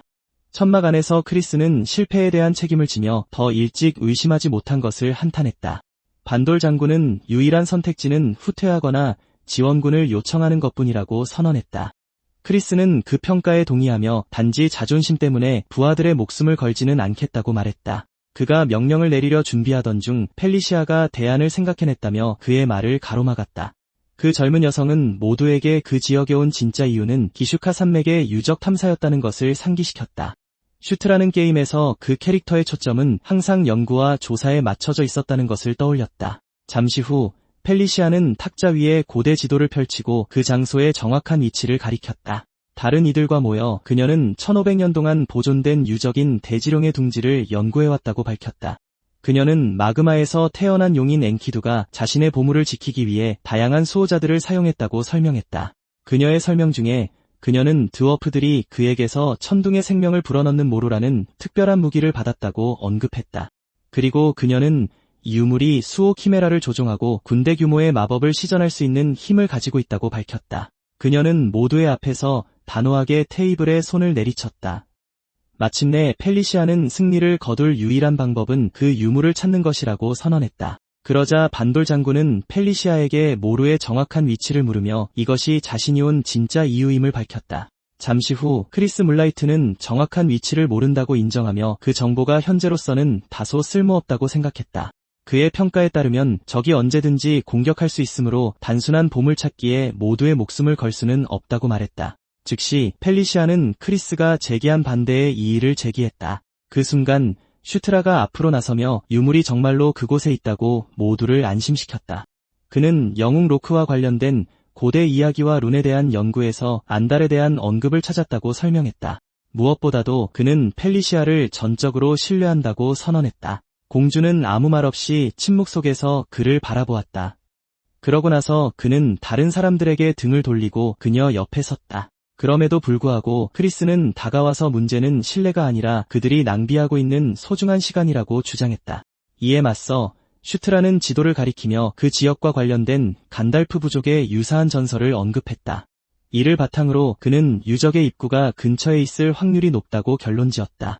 마침내 그는 모든 것을 걸겠다고 약속하며 이번 한 번만 자신을 믿어달라고 부탁했다.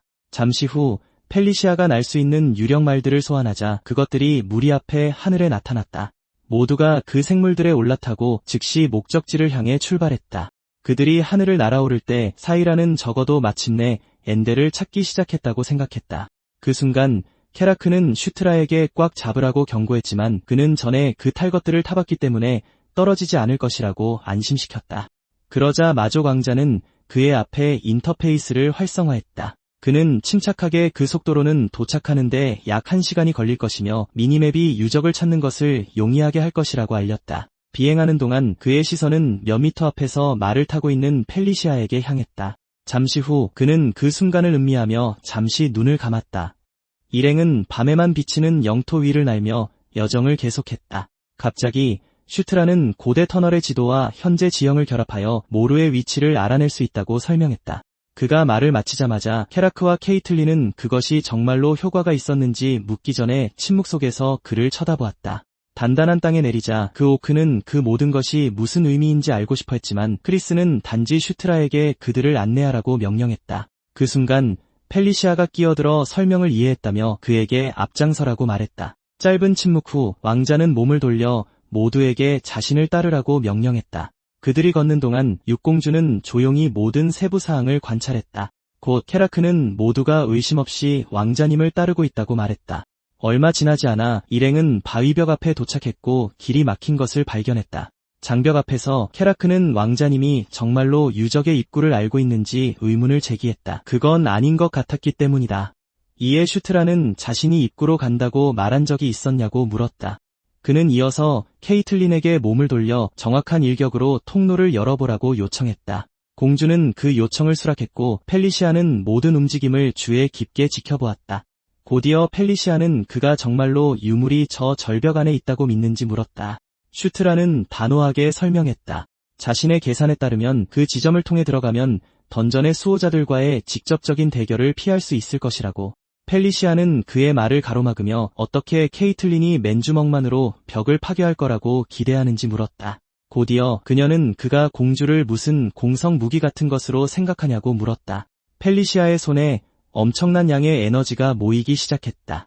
그녀는 유적 탐험가들은 항상 파괴와 폭발물에 대한 부차적인 전문 기술을 가지고 있다고 선언했다. 그러자 공주는 모인 에너지를 바위벽에 직접 발사했다. 폭발은 절벽을 정통으로 강타했고 그 충격은 지역 전체에 울려 퍼졌다. 먼지가 가라앉자 일행 앞에 유적 내부로 들어가는 통로가 드러났다. 펠리시아는 새로 열린 입구를 보며 정말로 그렇게 빨리 장소를 찾았는지 의아해했다. 일행은 유적 안으로 들어갔고 케라크는 중앙에 있는 돔 형태의 구조물에 대해 물었다. 슈트라는 그것이 모루의 마지막 보호장치라고 대답했다. 곧 케라크가 그것을 부수자고 제안했지만 슈트라는 그렇게 하면 유물이 손상될 수 있다고 경고했다. 펠리시아는 그것을 열기 위한 어떤 장치가 있을 것이라고 말했다. 그녀는 이어서 방의 나머지 부분을 관찰하기 위해 돌아섰다. 즉시 그녀는 석상이 이상하다는 것을 알아차렸다. 9개 중 3개만이 무기를 들고 있었다.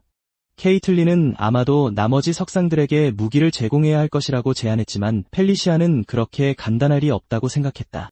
그녀는 그 무기들이 드워프제이며 이는 다른 석상들도 드워프제 무기가 필요하다는 것을 의미한다고 설명했다. 뜻밖에도 슈트라는 자신이 마침 6개를 가지고 있다고 밝혔다. 마족 왕자는 레벨이 낮아서 이전에는 사용할 수 없었기에 인벤토리에 보관해 두었다고 설명했다.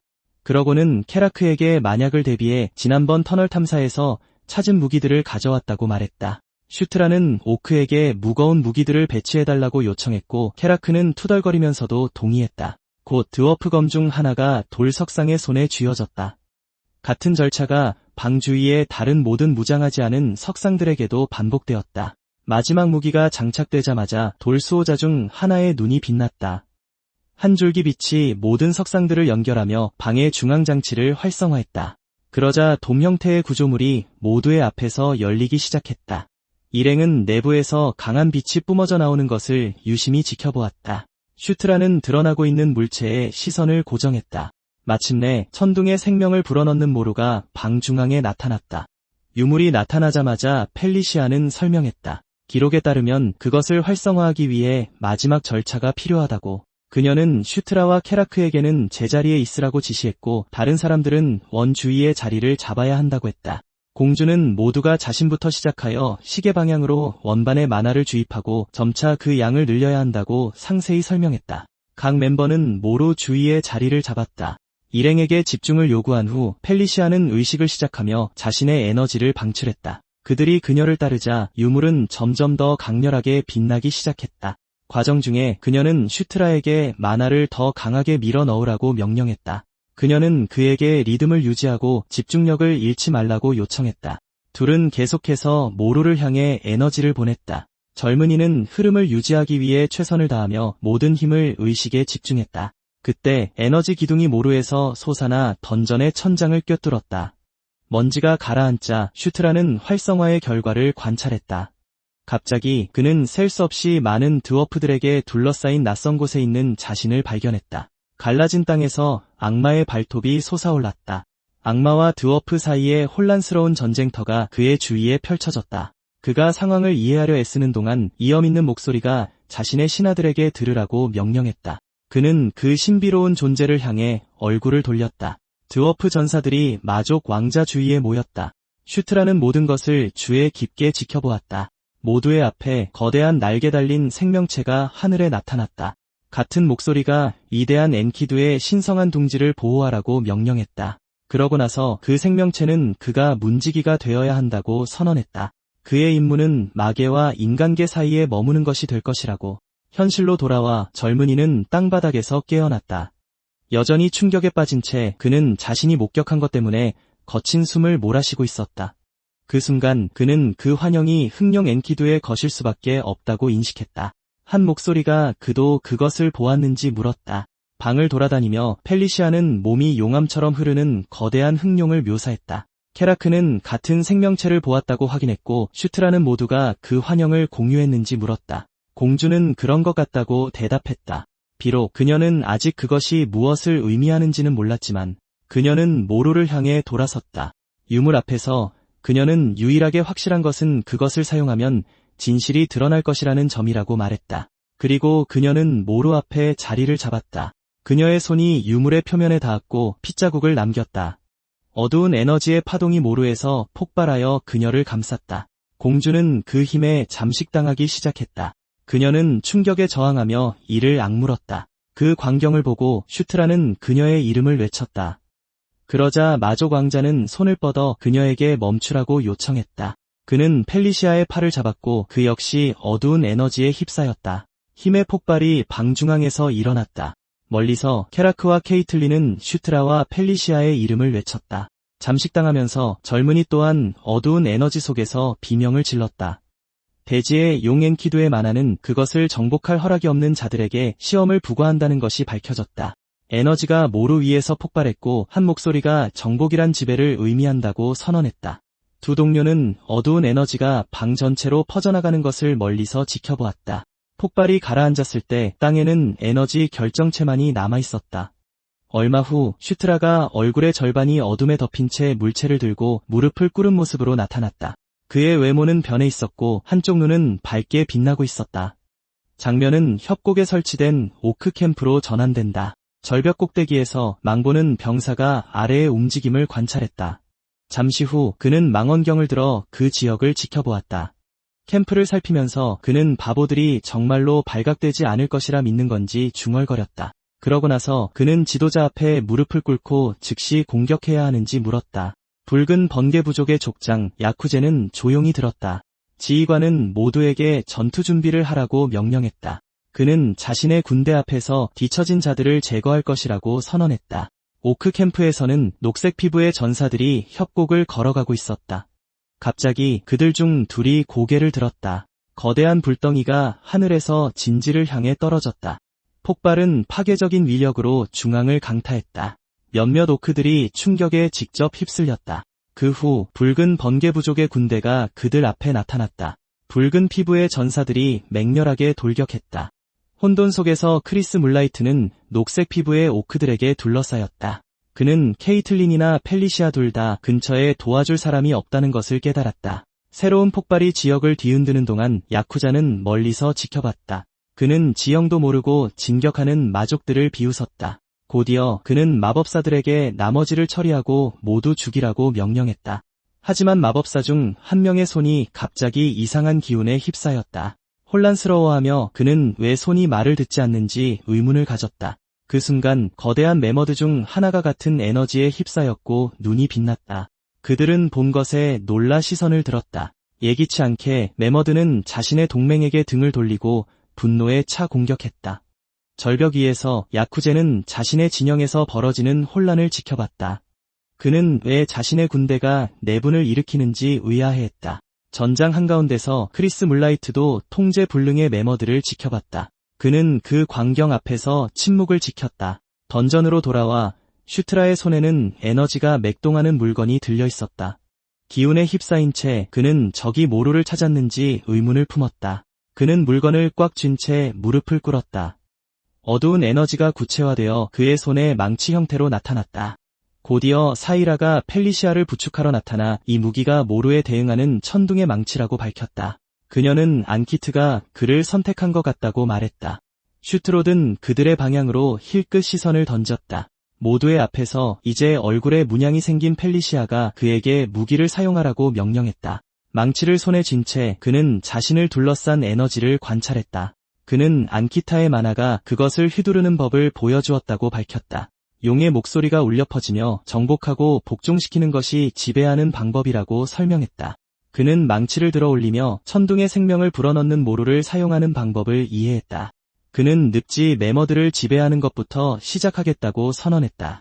그러자 그는 망치를 땅에 내리쳐 에너지의 파동을 방출했다. 전장에서 거대한 매머드가 포효했고 그 눈은 같은 힘으로 빛나고 있었다.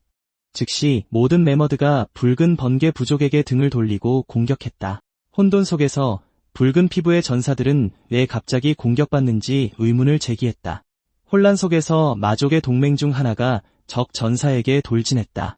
붉은 부족의 족장 중 하나가 전진하며 적들을 베어 넘겼다. 매머드가 적을 공격하는 것을 보고 그는 왕자님과 공주님이 성공했다고 결론지었다. 부대 앞에서 마족 사령관은 모두 죽이고 어떤 적도 놓치지 말라고 명령했다. 그들은 분노에 차 적들에게 돌진했다. 붉은 번개 부족의 군대는 사방에서 포위되어 공격받았다. 절벽 위에서 야쿠제는 아래에서 펼쳐지는 혼란스러운 전투를 지켜봤다. 그의 부하가 무슨 일이냐고 물었지만 야쿠제는 누가 그 만화를 조종하는지 모른다고 인정했다. 그는 후퇴해서 새로운 기회를 기다리자고 제안했고 이는 부족장을 놀라게 했다. 그 순간 그들 앞에 흙먼지가 폭발하듯 일어났다. 크리스 물라이트가 야쿠젠과 그의 신복 앞에 착지했다. 적의 수장을 마주하고 그는 이것이 그의 끝인 것 같다고 선언했다. 그러자 그는 항복의 대가로 덜 고통스러운 죽음을 제안했고 이는 야쿠젠을 격분시켰다. 그는 도끼를 들어 올리며 바로 그 자리에서 그를 찢어버리겠다고 약속했다. 크리스의 눈이 강렬하게 빛났다. 그는 수신권법을 사용하며 앞으로 돌진했다. 그의 파괴적인 일격이 야쿠젠과 부하를 동시에 강타했다. 곧이어 붉은 번개 부족의 병사들이 그들의 족장인 야쿠젠님이 살해당했다고 알렸다. 적들이 도망치자 크리스는 피 묻은 손을 보며 이제 패잔병들만 처리하면 된다고 말했다. 그는 그 두 사람이 아니었다면 큰일 날 뻔했다고 생각했다. 절벽 위에서 왕자는 그들에게 아무 일도 없기를 바랄 뿐이었다. 던전으로 돌아오자 밖에서 벌어지는 전투를 보여주는 영상이 나타났다. 케라크가 저것이 매머드들의 시야냐고 묻자 펠리시아는 모루가 보물의 모든 수호자를 조종하는 힘을 가졌다고 확인해 주었다. 공주님은 그 힘이 있으면 붉은 번개 부족은 이라고 말했다. 말을 끝마치기도 전에 그녀의 몸이 힘을 잃고 쓰러졌고 즉시 사이라가 부축했다. 걱정하며 사이라는 공주님이 괜찮냐고 물었지만 그녀는 조금 쉬면 괜찮아질 거라고만 안심시켰다. 무리가 그녀를 도우려 모이자 케라크는 옆으로 시선을 돌렸다. 그 순간 모두가 슈트라가 사라지고 텅 빈 복도만 남았다는 것을 깨달았다. 멀리서 슈트라는 여러 레벨업 알림이 눈앞에 나타나자 마침내 편히 숨쉴 수 있다며 기뻐했다. 즉시 그는 갑작스러운 성장이 안키투의 유물을 조종했기 때문인지 의문을 가졌다.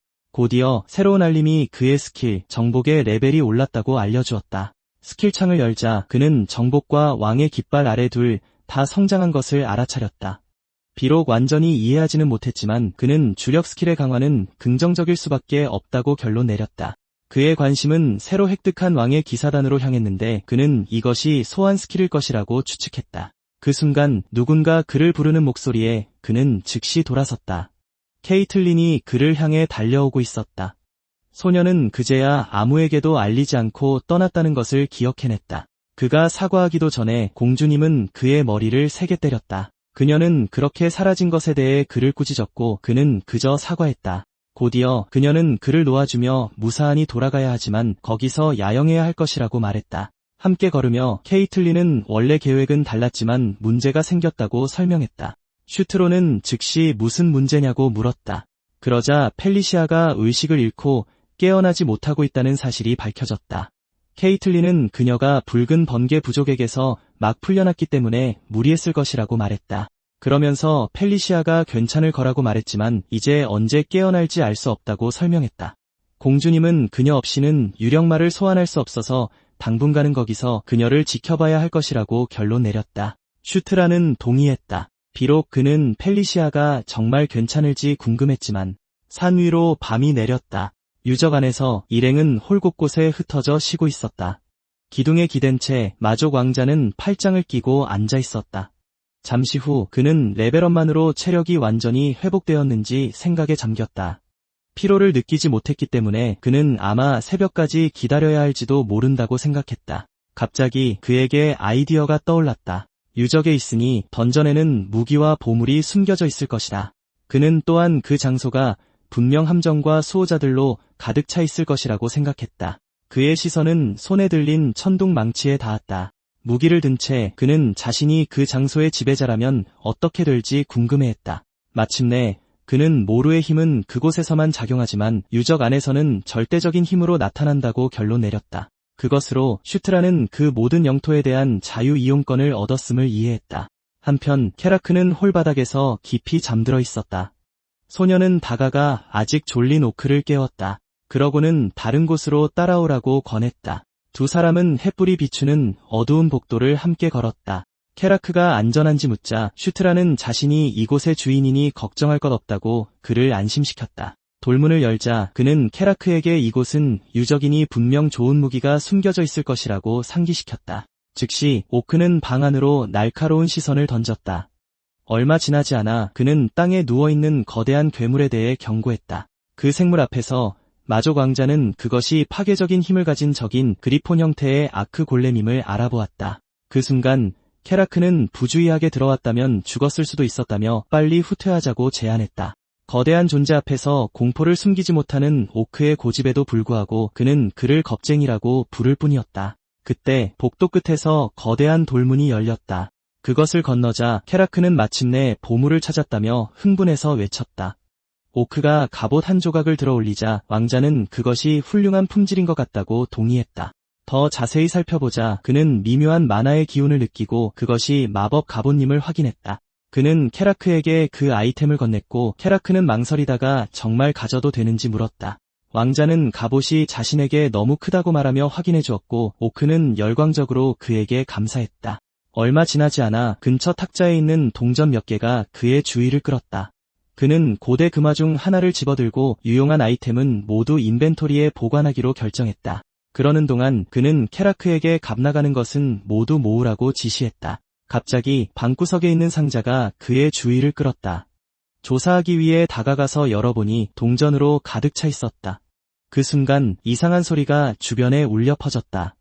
놀란 그는 무슨 일이 일어나고 있는지 이해하려고 돌아섰다. 그의 눈앞에서 벽이 천천히 미끄러지기 시작하며 숨겨진 공간을 드러냈다. 그것으로 그는 저 너머에 분명히 무언가가 있다고 선언했다. 그는 새로 드러난 통로를 향해 나아갔다. 좁은 복도를 건너자 그의 앞에 광활한 방이 열렸다. 슈트라는 그저 조용히 새로운 장소의 모든 세부 사항을 관찰했다.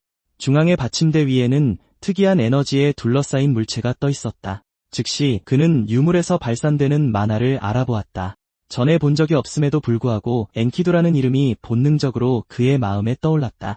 곧 그는 그 아이템이 엔키두의 건틀리심을 확인했다.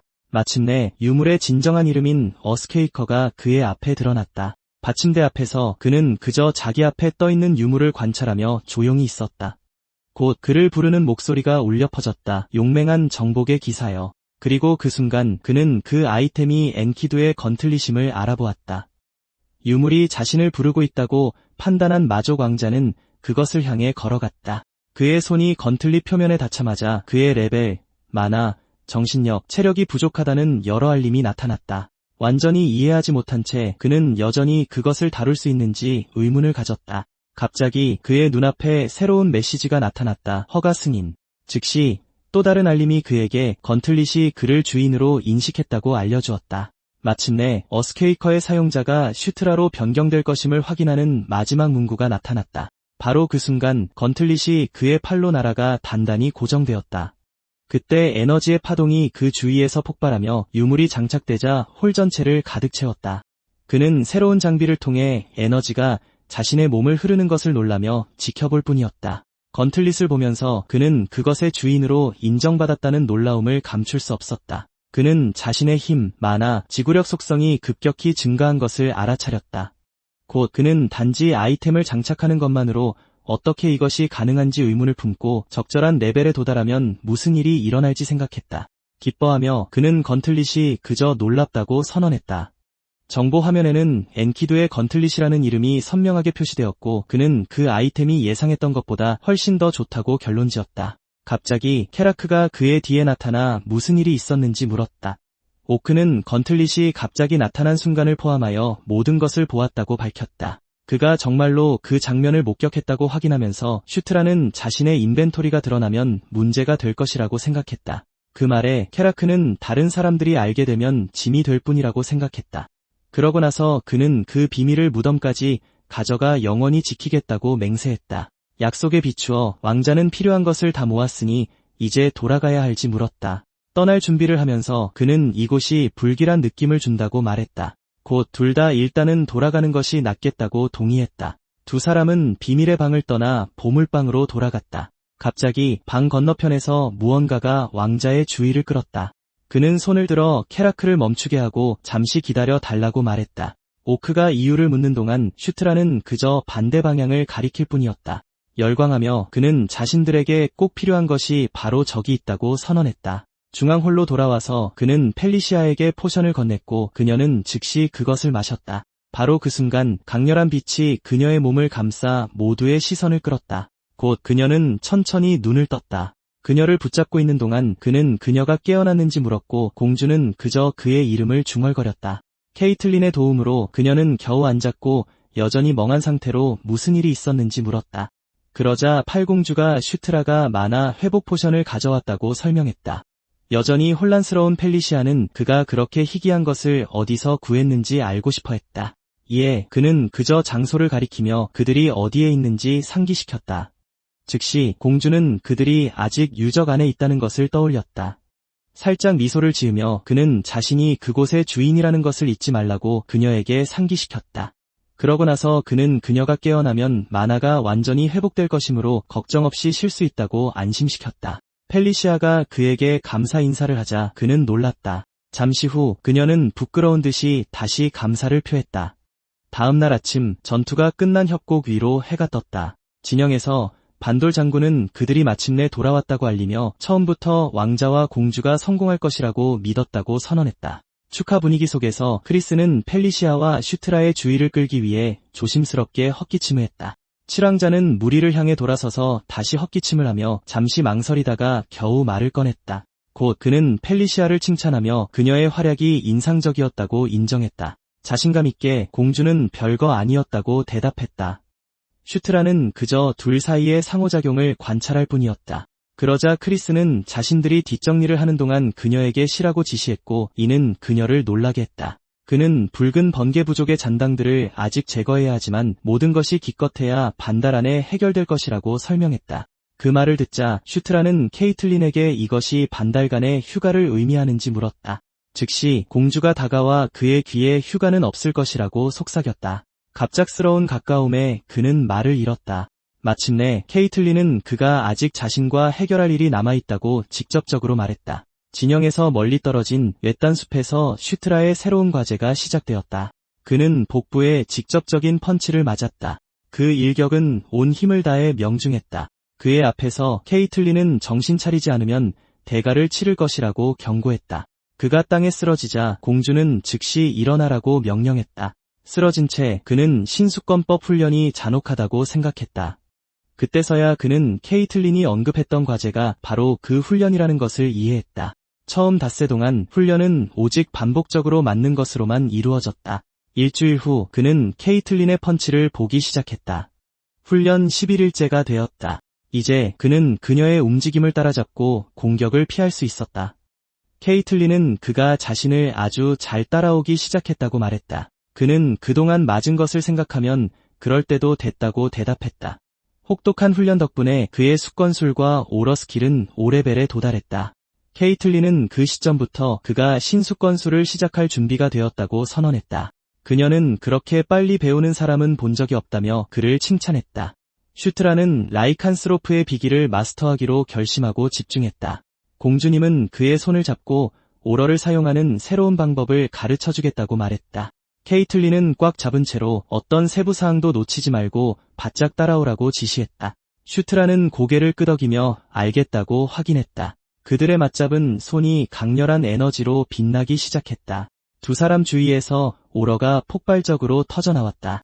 눈을 감은 채로 그는 케이틀린의 오러를 느낄 수 있다는 것을 깨달았다. 그는 그 에너지가 비슷하면서도 다른 방식으로 자신을 이끌어 오러의 깊이를 점점 더 느끼게 해주는 것을 알아차렸다. 그는 오러가 극에 달하면 영혼과 정복의 힘이 된다고 생각했다. 그에게 있어 정복하고 복종을 강요하는 것은 맹렬하고 지배적인 힘의 한 형태였다. 에너지 속을 떠다니며 슈트라는 이것이 진정한 오러인지 궁금해했다. 숲속에서 에너지 기둥이 서서히 흩어지기 시작했다. 알림창이 나타나 그의 숙건술과 오러 레벨이 상승했음을 알렸다. 케이틀린은 그저 그가 대단하다고 말했다. 또 다른 알림창이 그가 신숙건술 1레벨을 습득했음을 알렸다. 그는 손안의 에너지를 보며 자신의 새로운 성과를 되새겼다. 그는 주먹을 쥐고 힘의 파동을 방출했다. 공터에서 오러가 그와 케이틀린 주위를 계속 맴돌았다. 마지막 알림창이 그의 레벨이 14로 올랐음을 알렸다. 수수께끼의 인물에게 감시당하는 동안 슈트라는 그 순간부터 모든 것이 진정으로 시작될 것이라고 선언했다. 그는 나무 뒤에 숨은 채 조용히 있었다. 다음 날 아침 마족 진영은 완전히 복구되었다. 천막 안에서 슈트라와 케이틀린이 탁자에 앉아 있었다. 그는 펠리시아에 대해 물어봐도 되는지 물었다. 슈트라는 그녀와 크리스의 사이가 왜 그런지 이해하고 싶었다. 펠리시아를 동맹으로 삼아야 할 필요성에 대해 생각하면서 그는 두 사람 사이의 긴장된 관계가 문제가 될 수 있다고 생각했다. 케이틀린은 그들이 사이가 나쁜 것은 아니라고 설명했다. 그저 서로 거리를 두는 것처럼 보일 뿐이었다. 그녀는 그들 사이에 직접적인 사건은 전혀 없었다고 말했다.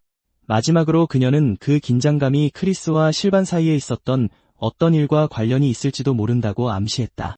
갑자기 그녀는 슈트라가 실반의 이름을 너무 가볍게 부른다고 꾸짖었고 그는 즉시 사과했다. 그때 그는 펠리시아의 쌍둥이 오빠인 실반 둠블레이드가 제피르로 플레이할 때 힘든 상대였다는 것을 기억해냈다. 그는 크리스와 실반 사이에 진짜 문제가 무엇일지 궁금해하기 시작했다. 그 순간 크리스가 천막으로 들어와 두 사람을 놀라게 했다. 그가 탁자에 앉자 슈트라는 무슨 일이냐며 왜 일찍 왔는지 물었다. 크리스는 예상보다 일이 빨리 해결되었으니 짐을 싸야 한다며 오후에 떠날 것이라고 대답했다. 그 소식을 듣자 슈트라는 어디로 가는지 알고 싶어 했다. 그는 일이 해결되었으니 당연히 모습을 드러내야 한다고 선언했다. 그는 그동안 왕자님과 공주님들의 노력과 헌신에 감사했다. 그는 다시 만날 날을 고대하고 있다고 말했다. 슈트라는 자신도 그를 기다리고 있겠다고 대답했다. 무리 앞에서 크리스가 이제 떠나야 하냐고 물었다. 그는 마왕성으로 간다고 발표했다. 붉고 음산한 하늘 아래 이풍당당한 성이 나타났다. 광활한 왕좌의 방 안 한 외로운 인물이 자리에 앉아 있었다. 그 인물은 바로 마왕 자신이었고 옥좌에서 기다리고 있었다. 마왕성으로 돌아가는 여정은 간단했다. 먼저 장거리 이동 마법진에 도달한 다음 전이 마법을 사용해 바로 돌아가기만 하면 되었다. 가장 가까운 지점까지 가는 데는 도중에 여관에 들르지 않고 사흘이 걸릴 것이었다. 모닥불 앞에 앉아 슈트라는 막대기를 만지작거리며 다음날 마침내 성에 도착하는 것에 대해 약간 긴장된다고 인정했다. 그는 권력이 이왕자 제피르, 일왕자 바이칼, 그리고 사공주 아나스타샤 이 세 주요 파벌로 나뉘어 있다는 것을 생각했다. 왕위 다툼에서 힘은 누가 가장 많은 업적을 쌓고 더 뛰어난 기술을 보여주느냐에 달려 있었기 때문에 태어난 순서는 중요하지 않았다. 친형제인 바이칼과 제피르는 어머니의 드라코니안 클랜의 힘을 물려받았고 그것은 그들에게 엄청난 힘을 주었다. 그 청년은 만약 후계자를 골라야 한다면 좀 더 온건한 바이칼이 최선의 선택일 것이라고 생각했지만 곧 그 생각을 떨쳐버렸다. 그는 그날 이후로 모든 것이 완전히 변할 것이기 때문에 이 선택이 더는 의미가 없다는 것을 알고 있었다. 결심을 굳힌 그는 앞으로 다가올 일에 대비했다. 첫 번째 단계는 어스케이커 건틀릿을 완전히 다룰 수 있을 때까지 레벨을 올리는 것이었다. 그런 다음 그는 새로 얻은 희민왕의 기사단을 최대한 탐구할 작정이었다. 스킬창을 분석하던 중 그는 그것이 보너스, 훈련, 심지어 소환까지 있는 길드 시스템처럼 기능한다는 것을 깨닫고 놀랐다. 그는 그 능력이 얼마나 터무니없는 것인지 이해하고 충격에 입을 막았다. 자신이 얼마나 진화할 수 있을지 상상하며 미소 짓고 있을 때 케라크가 그를 부르며 나타났다. 그 오크는 아침 일찍 떠나려면 쉬어야 한다고 상기시키며 아직 깨어있는 그를 꾸짖었다. 슈트라는 경비병의 심각한 어조를 무시하고 미소를 지으며 완벽한 타이밍에 왔다고 말했다. 눈을 반짝이며 왕자는 그에게 작은 실험에 참여하라고 권했다. 케라크는 눈에 띄게 긴장하며 그것이 무엇에 관한 것인지 물었다. 달빛 아래 슈트라는 빛나는 검을 소환하고 강력한 오크 전사를 불렀다. 그는 그의 어깨에 칼날을 대고 공식적으로 그를 자신의 기사로 임명했고 푸른 에너지가 케라크의 몸을 감싸자 그는 놀라 자신을 쳐다봤다. 그는 느낌이 이상하다고 말하며 왕자에 대한 충성심이 커지는 것을 느낀다고 선언했다. 슈트라는 이것이 바로 기대했던 결과라며 흥분해서 환호했다. 케라크는 여전히 혼란스러워하며 힘이 넘치는 것은 좋지만 방금 무슨 일이 일어났는지 전혀 모르겠다고 말했다. 슈트라는 케라크의 어깨에 손을 얹고 세상에서 가장 강한 오크가 되고 싶지 않냐고 물었다. 그는 용종만큼이나 강력한 오크 황제로 만들어주겠다고 약속했고 경비병은 왕자님의 정신이 괜찮은지 물을 정도로 혼란스러워했다. 장면은 숲 한가운데에 세워진 고대의 외로운 탑으로 바뀐다. 사흘 후 일행은 마침내 이동 마법진의 대형 홀에 도착한다. 크리스가 미소를 지으며 슈트라에게 다가가 이제 떠나야 하냐고 묻는다. 왕자는 동의하고 여정을 준비한다. 그들은 마법 플랫폼 위에 모였고 곧 플랫폼이 강렬하게 빛나기 시작한다. 마법이 활성화되는 순간 그는 기다리라고 소리치려 하지만 이미 너무 늦었다. 슈트라는 마법 에너지의 흐름에 걷잡을 수 없이 내던져진다. 그는 반대편에 거칠게 착지하며 완전히 방향 감각을 잃는다. 케이틀린이 다가와 괜찮냐고 묻고 그는 여전히 멍해 보이지만 괜찮다는 대답을 받는다. 그 순간 그는 펠리시아의 존재를 알아차린다. 한 무리의 여자들이 그녀에게 달려가 열광적으로 그녀의 도착을 축하한다. 펠리시아는 시녀들에게 둘러싸여 있었고 모두가 활기차게 미소 지으며 그녀를 맞이했다. 슈트라는 그 장면을 보며 마치 연예인 팬클럽 같다고 생각한다. 한편 크리스와 케이틀린의 부하들이 즐겁게 그들을 맞이하기 위해 다가온다. 아무도 자신을 환영하러 오지 않는 것을 알아차리고 왕자는 펠리시아의 시녀 2명이 서로 속삭이는 것을 듣는다. 나뉘어진 무리들을 보며 그는 마침내 마왕성 내에서 자신의 진짜 위치를 이해한다. 그럼에도 불구하고 그는 모든 것이 정확히 예상대로 진행되고 있다고 확신하며 자신감 있는 미소를 유지한다. 그는 경비병에게 돌아서서 앞으로 다가올 일에 대한 준비가 되었는지 묻는다. 결연한 의지로 그는 그 순간부터 한 걸음씩 상황을 바꾸기 시작할 것이라고 선언한다. 이풍당당한 성 안에 있는 슈트라의 탑은 완전히 버려지고 익힌 곳이었다. 그의 숙소는 먼지가 쌓여 있고 낡은 상자들로 가득하며 거미줄로 뒤덮여 있었다. 케라크가 바로 거기에 짐을 풀 수 있겠다고 말하자 왕자는 적어도 머물 방은 있다고 대답했다. 오크에게 기대며 그는 다음날 공식 행사까지 자유시간이 있을 것이지만 마치 썩도록 방치된 것 같은 기분이라고 말했다. 그 순간 문을 두드리는 소리에 그는 놀라 돌아섰다. 정장을 입은 한 여성이 자신을 마왕성 부동산 관리사무소의 플로라라고 소개했다. 슈트라는 이 버려진 곳에 공식적으로 방문한 이유를 물었고 그녀는 그의 공적 레벨이 상승했기 때문에 왔다고 설명했다. 그녀는 이제 그가 새로운 거주지를 선택할 자격이 생겼다고 알렸고 그는 완전히 충격에 빠졌다. 얼마 후 그는 공적관리소장인 이사벨라를 만났다. 그는 새로운 거주지를 받을 곳이 맞는지 물었고 그녀는 미소 지으며 그렇다고 확인해 주었다. 그러자 이사벨라는 마법 패널을 활성화하여 왕자님의 업데이트된 상태를 보여주었다. 마지막 업적 덕분에 그의 공적 레벨은 5로 상승했고 더 많은 시설을 이용할 수 있게 되었으며 월급도 인상되었다. 그녀는 그가 첫 임무에서 이토록 많은 것을 성취한 최초의 왕자라고 알려주었고 그는 잠시 동안 말을 잃었다. 슈트라는 즉시 이용 가능한 거주지를 보여달라고 요청했고 이사벨라는 보여주겠다고 동의했다. 뒤에서는 쾌락이 충격받은 듯 왕자님의 이름을 더듬거렸다. 황금 대문이 있는 호화로운 저택 앞에서 그 오크는 저곳이 정말 그의 새로운 거주지인지 물었다. 안에서는 플로라가 그들을 맞이하며 예상보다 일찍 도착했다고 말했고 둘은 어리둥절해했다. 메이드 복장을 한 그녀는 절을 하며 오늘부터 그들을 모시게 되어 영광이라고 말했다. 쾌락은 갑작스러운 직업 변경에 흥미를 느끼며 속삭였다. 그러자 슈트라는 자신의 공적 포인트를 사용해 그녀를 고용했다고 설명했다. 그는 더 이상의 설명을 생략했고 오크는 왕자님이 요즘 말도 안 되는 소리를 한다고 투덜거렸다. 다음 날 장면은 성의 다른 동으로 옮겨졌다. 홀 안에서 정장을 입은 쾌락은 너무 긴장돼서 화장실에 가야 할 것 같다고 고백했고 슈트라는 빨리 다녀오라고 말했다. 술잔을 든 왕자는 호위병의 긴장이 자신에게까지 전염되기 시작했다고 불평했다. 슈트라는 몸을 돌려 케이틀린과 펠리시아를 칭찬하며 드레스를 입은 두 사람 모두 정말 멋지다고 말했다. 펠리시아는 미소 지으며 공을 차지했고 누가 이 의상을 골랐겠냐고 물었으며 케이틀린은 그녀의 선택을 칭찬했다. 만족한 펠리시아는 모든 노력이 그럴 만한 가치가 있었다고 말했다. 케이틀린은 슈트라에게 미소 지으며 그도 멋져 보이고 의상이 아주 잘 어울린다고 말했다. 약간 부끄러워하며 왕자는 그녀에게 고마워하고 칭찬을 돌려주며 두 사람 역시 굉장히 멋지다고 말했다. 케이틀린은 그 말에 기뻐했고 펠리시아는 그저 우월감에 찬 표정으로 고개를 끄덕였다. 그 순간 크리스가 뒤에서 다가와 슈트라의 어깨에 손을 얹고 이번이 첫 아련식이냐고 물었다. 그는 미소 지으며 그를 가리키고 오늘이 그의 성대한 데뷔라며 성 안의 모든 사람에게 자신을 보여주라고 격려했다.